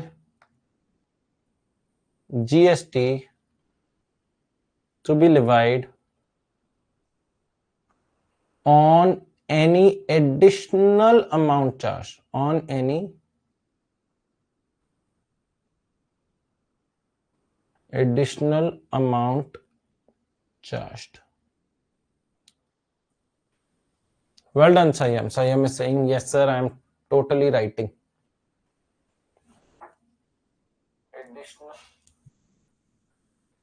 क्लियर हुआ गाइज? यहां तक क्लियर हुआ? So that we can move forward. आ जाओ गाइस, मोड्स ऑफ सप्लाई, इसमें हमें कुछ लिखना नहीं है। This is the only part that we just have to read out, हमें सिर्फ रीड आउट करना है। आ जाओ भाई, मोड ऑफ सप्लाई में कहते हैं this is an inclusive list as the word such as have been used. Inclusive list का क्या मतलब है दोस्तों? कि भाई ये एग्जाम्पल्स के तौर पर है। Consider these modes of supply as examples. अब अपन अपने पहले सेक्शन 7(1)(a) पे चलते हैं और अभी अपन कहां तक पहुंचे हैं इस सेक्शन में। कहते हैं supply includes all forms of supply of goods और सर्विसेज। ये वाला हमारा पॉइंट हो गया है दोस्तों, this is what we have just completed. और both such as sale, transfer, barter, exchange, licence, rental, lease और डिस्पोजल। करेक्ट बात है? Such as sale, transfer, barter, exchange, licence, rental, lease और डिस्पोजल। तो ये जो सच एज है ये एग्जांपल्स के तौर पर है। इन्हें दोस्तों आज तक हमारे इंस्टीट्यूट ने नहीं पूछा है और आगे भी पूछे जाने की probability is way too less. Alright guys, आगे बढ़ते हैं दोस्तों। सेल एंड ट्रांसफर, इधर देखिएगा, कहते हैं both terms have not been defined under the CGST Act। दोनों के दोनों टर्म्स को CGST Act में डिफाइन नहीं किया गया है। It should be logically understood, उससे आपको लॉजिकली सोचना होगा। Any shift of rights of a product given again, any shift of rights on a product against a consideration shall be construed as sale or transfer। कहते हैं any shift of rights, अगर कोई भी shift of rights होगा दोस्तों on a product against some consideration, क्या उसे sale या ट्रांसफर माना जाएगा? The answer is yes. Simple सी लैंग्वेज है। कहते हैं सेल और ट्रांसफर को हमने जीएसटी एक्ट में डिफाइन नहीं किया है, सिंपल लैंग्वेज में इसे समझना होगा। और सिंपल लैंग्वेज क्या बोलती है? सिंपल लैंग्वेज ये बोलती है कि भाई साहब, अगर एक इंसान दूसरे इंसान को कोई प्रोडक्ट दे देता है जिसमें वो अधिकार भी ट्रांसफर कर दे, अब तुम जानो तुम्हारा प्रोडक्ट जाने। मैं किसी दुकान पर गया और दुकान पर जाके मैंने मोबाइल फोन खरीदा और मैंने सामने वाले को पैसा दे दिया। अब सामने वाले ने क्या मेरे को इस मोबाइल फोन के अधिकार दे दिया? हाँ जी। अब इस मोबाइल फोन के साथ मैं कैच कैच खेलूं, मैं हेलो पर बातें करूं, मैं गुस्से में इस फोन को फेंक दूं, ये क्या मेरी मर्जी है? The answer is yes. तो इसे अपन क्या बोलते हैं? सेल ट्रांसफर बोलते हैं। ऑलराइट गाइस, कहते हैं mister Sharma is a watch dealer, he sells a watch worth 24,000 to Mr. Abhishek, this is the sale transaction। अब अभिषेक जी उस 24,000 की घड़ी को पहनकर घूमने जाएं, नहाने चले जाएं, पहनकर सो जाएं, ये अभिषेक जी की मर्जी। तो in that scenario, in that case guys, इसे क्या बोला जाएगा? सेल ऑब्लिक ट्रांसफर ट्रांजैक्शन बोला जाएगा। बार्टर एंड एक्सचेंज, इसका कोई डिफरेंस बता सकता है? सर एक ही दो बात तो नहीं, छोटा सा डिफरेंस होता है बार्टर में। अच्छा सर, बार्टर में गुड्स फॉर गुड्स होता होगा और एक्सचेंज में सर्विसेज फॉर सर्विसेज नहीं गाइस। तो सर देखो, बार्टर में goods for goods, goods for services, services for services, services for goods हो सकता है जहां पर पैसों का इन्वॉल्वमेंट ना हो। सर मतलब समझ में नहीं आया, मैं अभी समझाता हूं। लेट्स से दोस्तों, मैं आपका होस्ट और दोस्त टेराटी, मैं सर्विसेज दे रहा हूं। लेट्स से हमारे साथ चैट बॉक्स में दोस्त है संयम, मैं संयम को सर्विसेज दे रहा हूं of value of let's say 8,000 rupees. And संयम ने मेरे को कुछ गुड्स दे दिए of the value of same category, 8,000 रुपए के ही उसने मेरे को गुड्स दे दिए। ये कौन सा ट्रांजैक्शन है? This is barter. ये बार्टर ट्रांजैक्शन है जहां पर पैसों का इन्वॉल्वमेंट नहीं हुआ, जहां पर पैसों का इन्वॉल्वमेंट नहीं हुआ। मैं गुड्स दूं, सामने वाला गुड्स दे दे सेम वैल्यू का, मैं गुड्स दूं, सामने वाला सर्विसेज दे दे सेम वैल्यू का, मैं सर्विसेज दूं, सामने वाला सर्विसेज दे दे सेम वैल्यू का, मैं सर्विसेज दूं, सामने वाला गुड्स दे दे सेम वैल्यू का।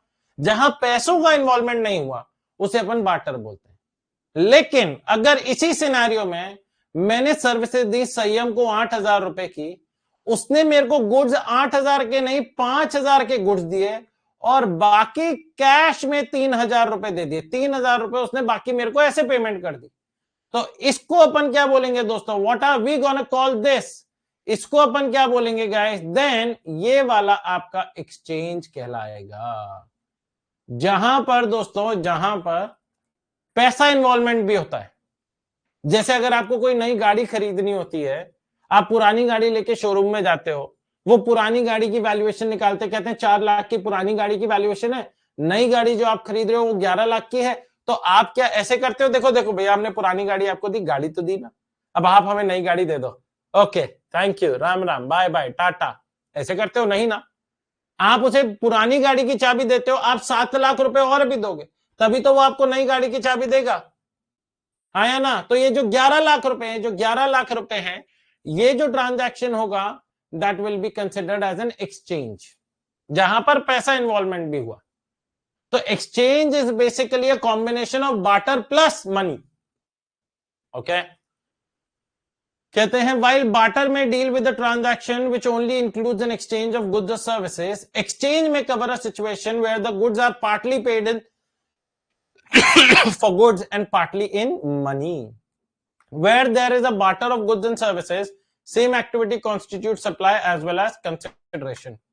अब राठी जी बात ये आती है, लेट्स से आपने संयम को, अपन बार्टर वाले सिनेरियो पे चलते हैं, जब आपने 8,000 रुपए की सर्विस दी और उसने आपको 8,000 के गुड्स दिए, तो सप्लाई जीएसटी कौन से ट्रांजैक्शन पर लगेगा, जो आपने उसे 8,000 की सर्विस दी या संयम ने जो आपको 8,000 के गुड्स दिए, दोनों पर, दोनों पर ये दो सप्लाई हुई, जिसमें श्रेय राठी ने संयम को services the of a value of 8,000 rupees and संयम ने मेरे को गुड्स दिया of a value of 8,000 rupees, दोनों पर जीएसटी लगेगा, ये दो सप्लाई हो जाएंगी इसमें। गुड क्वेश्चन, क्वेश्चन अच्छा है, आ जाओ भाई। Example, Mr. Rathi provides coaching services to Mr. Ranjit of a value of 10,000. In consideration, Ranjit gave a printer to Mr. Rathi of the same value.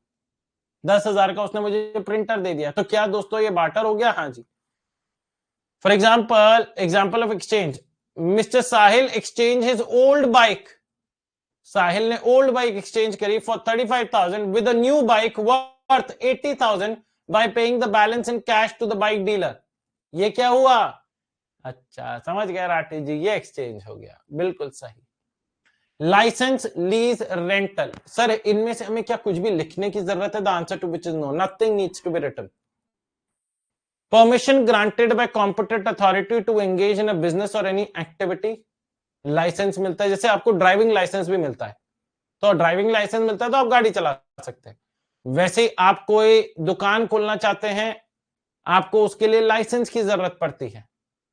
Let's say आप petrol खोल रहे हैं तो उसके लिए आपको पेट्रोलियम का लाइसेंस लेना पड़ता है। आप you can not just sell petrol like that, या कोई अल्कोहल हुआ या कोई भी दोस्तों, आपको किसी भी पर्टिकुलर प्रोडक्ट को बेचने के लिए अगर लाइसेंस लेना है तो वो लाइसेंस लेना पड़ता है। Next, lease, rental, these are brothers and sisters, जहां पर आप सामने वाले को अपनी कोई चीज इस्तेमाल करने के लिए देते हो, यूज करने के लिए देते हो for a particular period of time for which the other person provides you, makes you a payment. तो कहते हैं lease, make a legal agreement by which money is paid in order to use land, a building, a vehicle और a piece of equipment for an agreed period of time. Rental क्या है दोस्तों? Rental का क्या मतलब है? An agreement to rent something or the amount of money that you pay to rent something. Next, under the GST regime, such licenses, leases, etc. of goods with or without transfer of right to use are considered as supply of service, as there is no transfer of title in such supplies. कहते हैं renting of car with or without driver for consideration shall be supply of service. Alright, तो चाहे आप ओला Uber book करो तो उसे service माना जाएगा। ये जूम कार, ओला उबर में आप गाड़ी में बैठते हो, आप गाड़ी चलाते नहीं हो, ड्राइवर होता है। उसे भी सर्विसेज में कंसिडर किया जाएगा। लेकिन जूम कार, आप लोगों ने सुना होगा, एक ऐप होता है जहां पर आप कार को रेंट पे ले लेते हो और फिर आप सेल्फ ड्राइव करते हो। लेट्स से आपने अपने दोस्तों के साथ प्लान बनाया, यार कसौली चलते हैं, लेकिन सबसे पूछा तू तेरी गाड़ी खाली, कह रहा नहीं यार मेरी गाड़ी में तो ब्रेक का प्रॉब्लम है, अब देखो चढ़ाई पे चल रहे हैं, ले लेते हैं मेरी गाड़ी, कह रहे हैं मरवाएगा क्या। दूसरे से पूछा, कह रहे तेरा मेरे में एसी खराब है। सबने कहा देखो अब अपनी अपनी गाड़ी कोई नहीं ले जाना चाहता, तो ऐसा करते हैं कॉन्ट्री मार के गाड़ी रेंट पे ले लेते हैं, सेल्फ ड्राइव करके चलेंगे। तो उसे बोलते हैं दोस्तों, वो एक ऐप होता है जूम कार, उसके थ्रू आप ये गाड़ी बुक कर सकते हैं। तो सरकार ने कहा रेंटिंग ऑफ कार विद और without drivers for consideration shall be supply of service, उसे सप्लाई ऑफ सर्विस माना जाएगा। ऑलराइट गाइस, आ जाओ। Mister Chandan gave his microwave for 6,000 rupees and got a new washing machine worth 32,000 rupees. Mister Chandan ने अपनी microwave दी 6,000 रुपए की और नई वॉशिंग मशीन ली worth 32,000 by paying the remaining in cash. Such case is a pure example of, बताओ भैया sir, exchange. All right, this is a pure example of exchange. बढ़े गाइस आगे। तो अब जाकर हमारा जो हमने ये टेबल बनाना चालू करी, उस टेबल का पहला हिस्सा खत्म हुआ है, विच इज गुड्स और सर्विसेज। यहां तक क्लियर है? तो एक बार थम्स अप कर दीजिए, so that I can head on to the second point which is consideration, which is the longest point.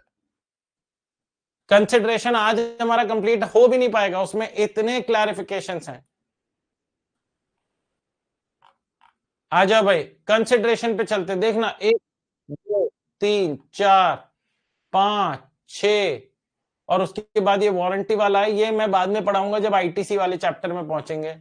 6 clarifications हैं और उसके बाद 10 एग्जांपल्स। ओ माय गॉड, तो काफी लंबी हमारी ये गाथा चलने वाली है गाइस, बट जितना हो पाएगा, जितना अच्छे से हो पाएगा, हो सकता है आज जो आपके सामने है सिर्फ मैं उतना ही पढ़ाऊं, उसके बाद वाले दोस्तों जो क्लैरिफिकेशन है वो कल से करें।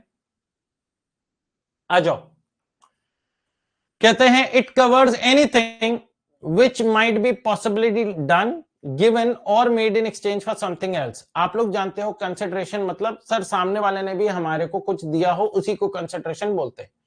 मैंने अगर सामने वाले को, ध्यान से देखिएगा, मैंने अगर सामने वाले को कुछ सर्विसेज दी, कुछ गुड्स दिए, जिसके बदले में सामने वाले ने मुझे कुछ भी नहीं दिया, तो उसे फिर कंसिडरेशन नहीं माना जाएगा। और अगर कंसिडरेशन नहीं है दोस्तों, तो क्या जीएसटी लगेगा? The answer is no, GST will not be applicable.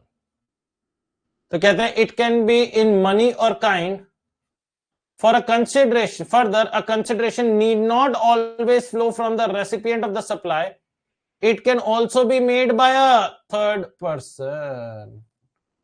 मतलब रेसिपिएंट हमेशा पैसा दे ऐसा जरूरी नहीं है, पैसा देने वाला कोई थर्ड पर्सन भी हो सकता है। सर थर्ड पर्सन क्यों पैसा देगा?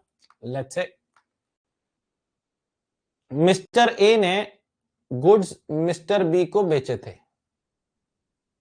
Alright guys, and Mr. C was supposed to make payment to Mr. B for the goods that were sold to Mr. C at earlier stage of time. अब जब mister A ने mister B से बोला कि भाई मैंने goods दिए, इसके पैसे दिलवा दो, तो बी ने इंस्ट्रक्ट किया सी को कि भाई तुम पैसा मेरे को ना देते हुए तुम पैसा मिस्टर ए को दे देना। मतलब C paid to mister A on behalf of B. तो यहां पर दोस्तों जो पैसा मिला है, that has been received by A, not from the actual recipient, क्योंकि रेसिपिएंट ऑफ गुड्स तो बी था, लेकिन उसे थर्ड पर्सन से मिला है। हमें क्या फर्क पड़ता है, हमें तो पैसा मिलने से मतलब है ना भाई। अब मिस्टर बी कह रहे हैं यार तुम्हारे अकाउंट में पैसे आएंगे, लेकिन सी के अकाउंट से पैसे आएंगे, तो हम मना करेंगे? नहीं, हम तो लेंगे ही ना आफ्टर ऑल। तो पैसा कहीं से भी आना चाहिए दोस्तों, it is as simple as that. Further, लेकिन एक चीज को आप कंसिडरेशन नहीं मानेंगे, और वो क्या है दोस्तों? Further, any subsidy given by the central or a state government is not considered as consideration. However, any subsidy given by the central government or a state government, उसे आप कंसिडरेशन नहीं मानेंगे. Everyone clear about it? अब sir ऐसा मतलब हम समझ नहीं पाए, फिर इस केस में क्या होगा? लेट्स से अब इधर ध्यान से देखते हैं. एवरीबॉडी, बहुत एक अच्छा सा पॉइंट है, समझाऊंगा तो क्लैरिटी मिलेगी. ये देखो यहां पर भी लिखा हुआ है excluding subsidy given by the central government और स्टेट गवर्नमेंट. लेट्स से एक प्रोडक्ट की कीमत 100 रुपए है, 100 रुपीज प्रोडक्ट की कीमत है. अब इसमें से दोस्तों सरकार द्वारा central government oblique state government subsidy मिली. सरकार ने कहा इस प्रोडक्ट के लिए 40 रुपए तो राठी जी हम ही आपको दे देंगे. मतलब सरकार चाहती है कि मैं इस प्रोडक्ट को जब मार्केट में जाके बेचूं तो सस्ते दाम में बेचूं, क्योंकि ये प्रोडक्ट पब्लिक इंटरेस्ट का है. तो in order to make sure सरकार ने मेरे को क्या बोला, 100 रुपए का आप 40 रुपए तो हम दे रहे हैं आपको, आपका 60 रुपए बचा, 60 रुपए. अब जो कंसिडरेशन है गाइस, वो जो कंसिडरेशन है वो कितनी है? 60 रुपए. तो जो जीएसटी लिवाई किया जाएगा, ध्यान से देखिएगा, जीएसटी लिवाई किया जाएगा let's say at the rate 5%. तो 5% will be levied on 60 rupees. 5% of ₹60 जो कि निकल कर आएगा 3 रुपए. तो टोटल कितना निकल कर आएगा? 63 रुपीज निकल कर आएगा. ऑलराइट गाइस, नाउ अगर यही सब्सिडी किसी और ने दी होती, अब ध्यान से देखना, जब सरकार सब्सिडी दे रही है तो सरकार क्या कह रही है? देखो भाई, अगर हम तुम्हें पैसा दे रहे हैं एक प्रोडक्ट के लिए, तो हम इस चीज के लिए तैयार हैं कि इस प्रोडक्ट की सब्सिडी की वजह से प्रोडक्ट सस्ता होगा मार्केट में, मतलब जो जनरल पब्लिक के पास जाएगा वो सस्ता पहुंचेगा, और हम चाहते भी यही हैं कि सस्ता पहुंचे. तो हम तैयार हैं कि हम अपना जीएसटी भी गवाएंगे.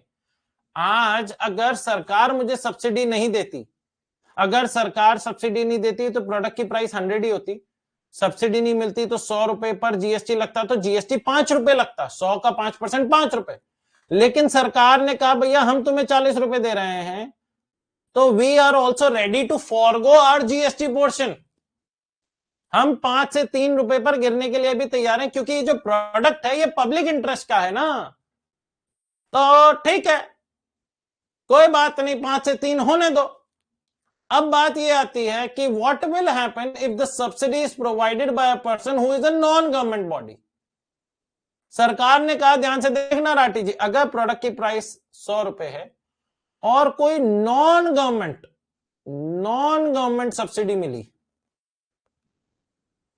नॉन गवर्नमेंट सब्सिडी मिली 40 रुपए की आपको, किसी फाउंडेशन ने, किसी इंस्टीट्यूशन ने आके आपको सब्सिडी दे दी, जो कि हमारी तरफ से नहीं है ना, हमारी तरफ से नहीं है. तो 100, अब आपको तो 100 रुपए चाहिए थे, प्रोडक्ट के 40 मिल गए, तो आपके लिए तो 60 रुपए आप देने को तैयार हो गए कस्टमर को. लेकिन हम क्यों अपना नुकसान करें? मेरी बात ध्यान से सुनिएगा.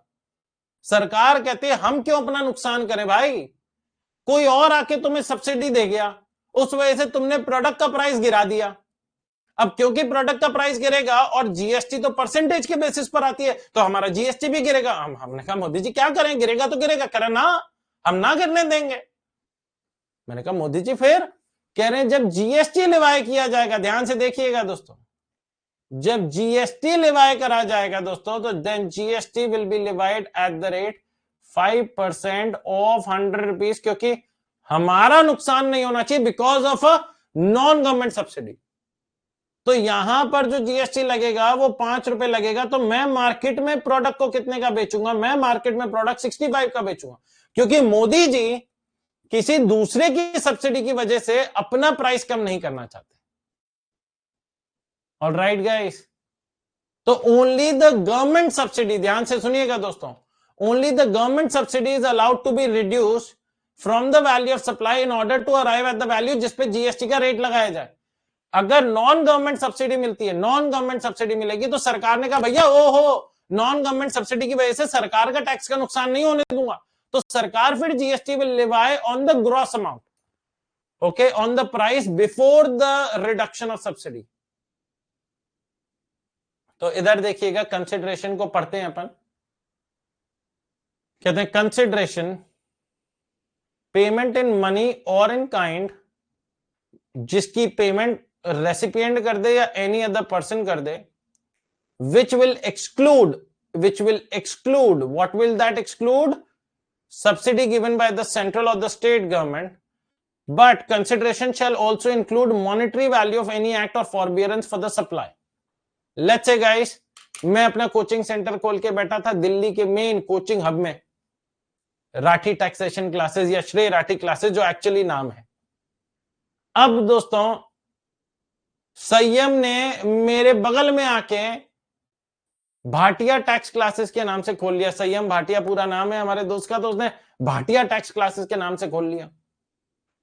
अब क्योंकि मेरे से ही पढ़ा हुआ बच्चा था तो ठीक ठाक पढ़ा भी रहा था, नोट्स मेरे ही इस्तेमाल कर रहा था, लेकिन अगर मैं फीस 10,000 चार्ज कर रहा था तो ये 5,000 चार्ज कर रहा था। अब बच्चा करता या ना करता, बच्चा इसके पास भी जा रहा था और धीरे धीरे सारे बच्चे मेरे क्लास से उठ के संयम भाटिया क्लासेस में चले गए, भाटिया टैक्स क्लासेस। अब मैं इन भाटिया जी को बुलाता हूं, मैंने कहा इधर है, इधर है। मन ही मन बोल रहा था, जिस थाली में खाते हो उसी में छेद करते हो हैं। आके मेरे पैर छूता है, कहते राठी जी आप ही का आशीर्वाद है कि आज इतना अच्छा कोचिंग सेंटर जाए। मैंने कहा मन ही मन बोल रहा था ऐसा। मेरा कोचिंग सेंटर खाली करके बैठ गया है और मेरे से उल्टी बातें कर रहा है, आपके आशीर्वाद से चल रहा है। आशीर्वाद तो दूर की बात है? मैंने कहा देखो संयम ऐसे काम नहीं चलेगा। कह रहे क्या बात कर रहे हो, ऐसे काम नहीं चलेगा, कितना बढ़िया काम चल रहा है राठी जी। मैंने कहा यार देखो एक ही बिल्डिंग में 2 टैक्स के टीचर हैं, अब कल आज तुमने 5,000 प्राइस करी, कल को मैं 4,000 कर दूंगा, तुम्हारे यहां से उठ के मेरे पास आ जाएंगे फिर। अब राठी जी अब आप 4,000 करेंगे तो मैं 2,000 कर दूंगा। मैंने कहा देखो ऐसे काम होता है कि आप 4,000 करेंगे तो मैं 2,000 कर दूंगा, मैं 1,000 करूंगा तो 500 रुपए, फिर तो हम बच्चों को पैसा देना चालू कर देंगे। बच्चों आओ आप हमारी क्लासेस लो और क्लासेस लेने के बाद ले जाओ 200 रुपए है।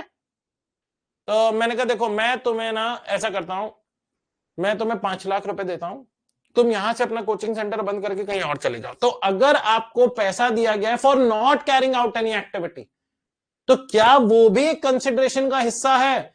हाँ जी। तो कहते हैं monetary value of any act और फॉरबियरेंस फॉर द सप्लाई, आपने काम ना करने के लिए आपको पैसा मिला है तो क्या उसे भी कंसिडरेशन माना जाता है? हाँ जी। नॉर्मली अपन कंसिडरेशन कब बोलते हैं कि हमने सामने वाले के लिए कुछ काम किया, उसे सामान दिया, उसने हमें कुछ दिया, रिटर्न में कुछ दिया। लेकिन यहां पर संयम ने अपना धंधा बंद किया, अपना कोचिंग सेंटर पे शटर लगाया और 2 किलोमीटर दूर जाके उसने कोचिंग सेंटर खोला, सो दैट थोड़ा तो हमारा कंपटीशन कम हो। For which I paid him an amount of money 5 lakh rupees. क्या वो भी कंसिडरेशन है? The answer to which is yes, that is also consideration, वो भी कंसिडरेशन माना जाएगा। Alright guys, next payment of money in kind के नीचे क्या लिखा हुआ, ये भी बड़ा अच्छा पॉइंट है। डिपॉजिट और advance to be considered as payment only when the supplier applies such deposit advance as consideration for the said supply। इसका क्या मतलब है दोस्तों? इसका मतलब है दोस्तों कि अगर मैं ब्लर क्यों हो गया हूं इतना, अच्छा वापस आ गया। हाँ जी, लेट्स से आपने कोई सिक्योरिटी डिपॉजिट रखवाया which is a refundable security deposit. आज आपने मुझे पैसा दिया, आज मैं अपनी प्रॉपर्टी को रेंट आउट कर रहा हूं, ध्यान से देखिएगा। मैं आपका होस्ट दोस्त राठी, एक ये मेरी शॉप है दोस्तों, इसको मैंने रेंट आउट किया, रेंट पे चढ़ाया दोस्तों टू मिस्टर टीटू। अब जब आप कोई भी अपनी प्रॉपर्टी रेंट पे देते हो तो क्या आप टेनेंट से सिक्योरिटी डिपॉजिट भी लेते हो? रेंट तो लेते ही लेते हो दोस्तों, रेंट तो लेते ही लेते हो, लेकिन क्या आप यहां पर एक तो आपने रेंट लिया तो रेंट पर जीएसटी लगेगा, इस चीज में तो कोई शक की गुंजाइश ही नहीं है गाइस, रेंट पे तो लगेगा ही लगेगा। लेकिन क्या T2 ने मेरे को सिक्योरिटी डिपॉजिट भी दिया होगा दोस्तों, which is a refundable security deposit? ध्यान से देखिएगा, रिफंडेबल सिक्योरिटी डिपॉजिट, जिस पे दोस्तों इधर ध्यान से देखिएगा, क्या ये आपका मनी टर्म्स में नहीं आ गया? ध्यान से सोचो, आज T2 ने मेरे पास लेट्स से 1 महीने का रेंट है 20,000 रुपीज पर मंथ, उसने सिक्योरिटी डिपॉजिट के लिए मेरे पास 40,000 रुपीज जमा करा दिए। 40,000 2 महीने की सिक्योरिटी डिपॉजिट जमा करा दी। अब इन that case, in that scenario, क्या ये जो 40,000 रुपए T2 भाई ने जमा कराए हैं, T2 भाई ने जो 40,000 रुपए जमा कराए हैं, क्या ये 40,000 रुपए, क्या ये 40,000 रुपीज पर जीएसटी है? The answer is no. ये तो बिल्कुल भी जीएसटी नहीं है। आज उसने पैसा दिया है, T2 जाई भाई जब प्रॉपर्टी को वेकेट करेंगे तब मैं उन्हें 40,000 रुपए वापस लौटा दूंगा। It is as simple as that. तो इस पर कोई जीएसटी नहीं। हाउएवर दोस्तों, जब T2 भाई मेरे पास आए, ध्यान से मेरी बात सुनना, जब T2 भाई मेरे पास आए और कहते हैं राठी जी 1 महीने बाद मैं आपका ये घर खाली कर दूंगा, 1 महीने बाद मैं ये आपका ये जो दुकान है वो खाली कर दूंगा। मैंने कहा ठीक है, अब भाई जब वो खाली करोगे तो करोगे। तो वो कहता है राठी जी वो 1 महीने बाद जो खाली करूंगा ना, तो मैंने कहा 1 महीने का रेंट तो दे दो जो अभी महीने का कर रहे हो। कह रहे वो आप मेरे ना सिक्योरिटी डिपॉजिट था ना राठी जी, याद है 40,000 का सिक्योरिटी डिपॉजिट? मैंने कहा हाँ हाँ हाँ। कह रहे 40,000 में से 1 महीने का रेंट काट लेना और 1 महीना दे देना। ऐसा भी तो कर सकता है ना गाइस? तो जो 40,000 का सिक्योरिटी डिपॉजिट था, सिक्योरिटी डिपॉजिट 40,000 का, सिक्योरिटी डिपॉजिट 40,000 का, उसमें से क्या हुआ दोस्तों? 20,000 रुपए, 20,000 rupees, 20,000 rupees guys, 20,000 rupees rent में कन्वर्ट हो गए और 20,000 रुपीज रिफंड हो गए, रिटर्न हो गए, रिफंड। तो सरकार ने कहा as soon as your security deposit has converted its nature into a rent, तो क्या इस रेंट पर जीएसटी है? क्या इस रेंट पर जीएसटी लग जाएगा? The answer to which is yes, इस रेंट पे जीएसटी लग जाएगा। और जो अमाउंट आपने रिफंड कर दिया, जो अमाउंट आपने रिफंड कर दिया, इस पर फिर कोई जीएसटी नहीं है, no GST, no GST. Alright guys, एक बार इस कंसिडरेशन के पॉइंट को पढ़िएगा। Just give me a moment, I will get some water for myself, फिर अपन आगे बढ़ेंगे गाइस।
डन गाइस, अब अपन ऊपर वाले चार्ट में चलते हैं और ऊपर वाले चार्ट में जाके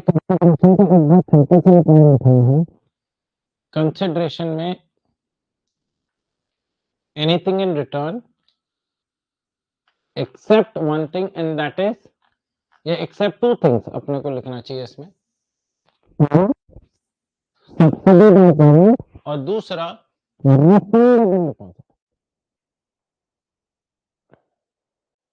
तो कंसिडरेशन में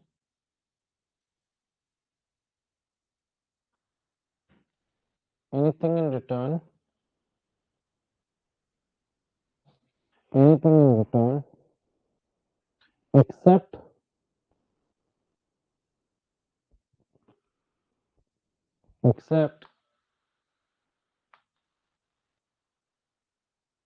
government subsidy, चाहे वो सेंट्रल गवर्नमेंट की हो या फिर स्टेट गवर्नमेंट की हो, and refundable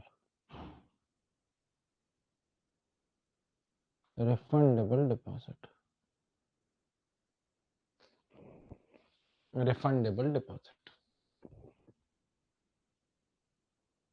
Are you clear about it, guys? यहां तक क्लियर हुआ?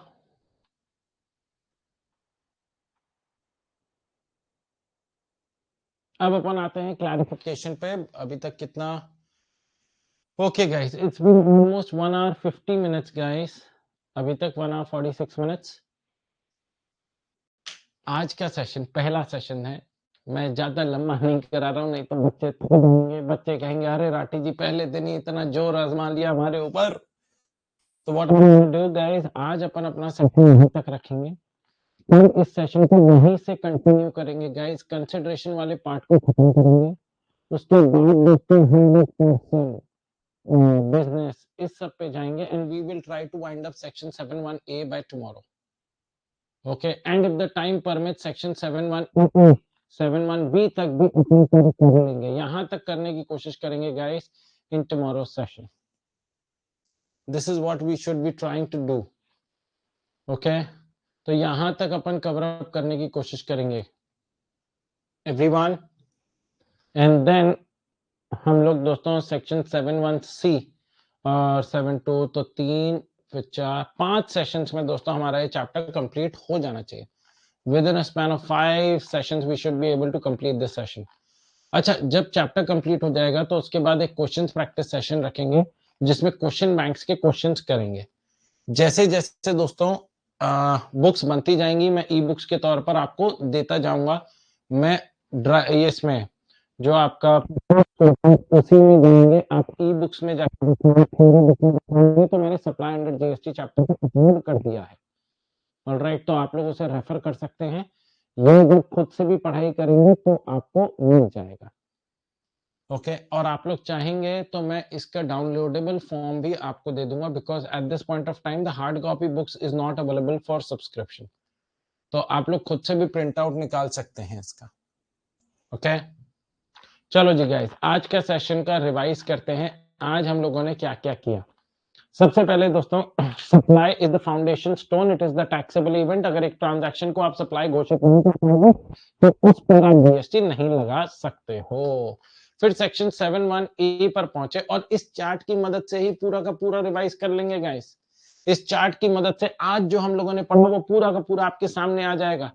सेक्शन 71A में सबसे पहले देखा कि भैया there are 4 parameters, only the 4 parameters have to be satisfied, तभी जाकर उस पर जीएसटी मिलेगा, तो तभी जाकर हम इसे सप्लाई वापस कर सकते हैं। जिसमें पैरामीटर नंबर 1 वाज कि आपने इस ट्रांजैक्शन में गुड्स या सर्विसेज या दोनों का दोस्तों नहीं होना चाहिए। गुड की डेफिनेशन में देखा तो movable property other than security, section 2 clause 52 में मेंशन है। सर्विसेज में जाके देखा तो section 2 clause 102, everything other than goods money and securities. तो दो चीजें हमारी स्पेसिफिकली बाहर हो गई, मनी एंड सिक्योरिटीज। लेकिन हम लोगों ने ये भी देखा कि ये जो गुड्स या सर्विसेज दी जा रही हैं, ये टैक्सेबल गुड्स या सर्विसेज होनी चाहिए, सरकार द्वारा एग्जेम्प्ट नहीं होती, सरकार द्वारा माफ नहीं होनी चाहिए। ऑलराइट गाइस, फिर कुछ क्लैरिफिकेशन थी कि अगर आप सिक्योरिटीज को खरीदने बेचने में किसी ब्रोकरेज की मदद लेते हैं, ब्रोकर की मदद लेते हैं, और वो आपसे कोई पैसा लेता है in the form of documentation fees, in the form of commission brokerage, तो क्या उस पर जीएसटी है? The answer to which is yes. हमने ये भी देखा कि जब आप एक डिनोमिनेशन से दूसरे डिनोमिनेशन में करेंसी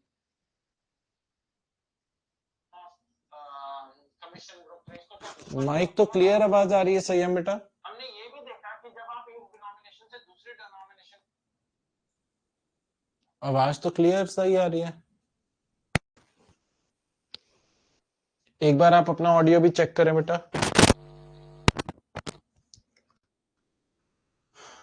आवाज तो क्लियर मैंने एक बार ऑन ऑफ भी किया है। नेक्स्ट, दूसरा clarification, no GST on shares held by holding company in subsidiary company, क्योंकि after all it is shares in securities. Third clarification, no GST on ESOPs issued by foreign holding company to employees of Indian subsidiary company on cost to cost basis। इस पे कोई GST नहीं लगेगा, कोई reverse charge mechanism नहीं है। However, अगर कोई एडिशनल अमाउंट चार्ज किया जा रहा है, मार्कअप अमाउंट चार्ज किया जा रहा है, कमीशन, ब्रोकरेज, किसी भी नाम से, तो उस पर GST will be applicable under the reverse charge scenario. उसके बाद हम पहुंचे द सेकंड पैरामीटर, कंसिडरेशन। और कंसिडरेशन का अभी तक हमने बेसिक अंडरस्टैंडिंग करी, क्लैरिफिकेशन पेंडिंग है जो हमारे अगले सेशन में होंगे।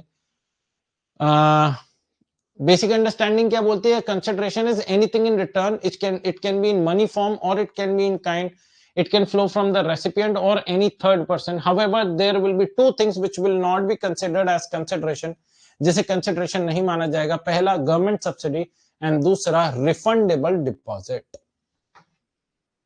ऑलराइट गाइस, सो आज का सेशन यहीं तक। I hope you guys enjoyed the session guys. कोई भी डाउट है तो you guys are free to ask me as many doubts as you want in the next 5 minutes. कोई भी डाउट नहीं है तो we'll wind up the session. Please feel free to ask me any doubt.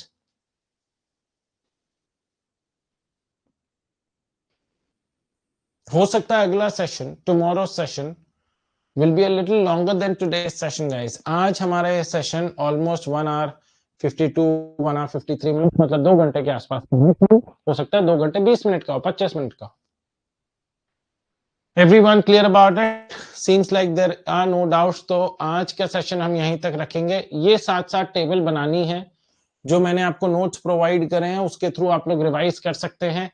And with in a weeks time जब हमारा chapter complete होगा तो you should have absolute clarity about every provision of this chapter. Alright, चलो जी guys, आज का session यहीं तक। I hope you guys enjoy the session. मिलेंगे एक छोटे से ब्रेक के बाद, कल कंटिन्यू करेंगे guys with the further portion. Bye bye, अलविदा एंड टेक केयर।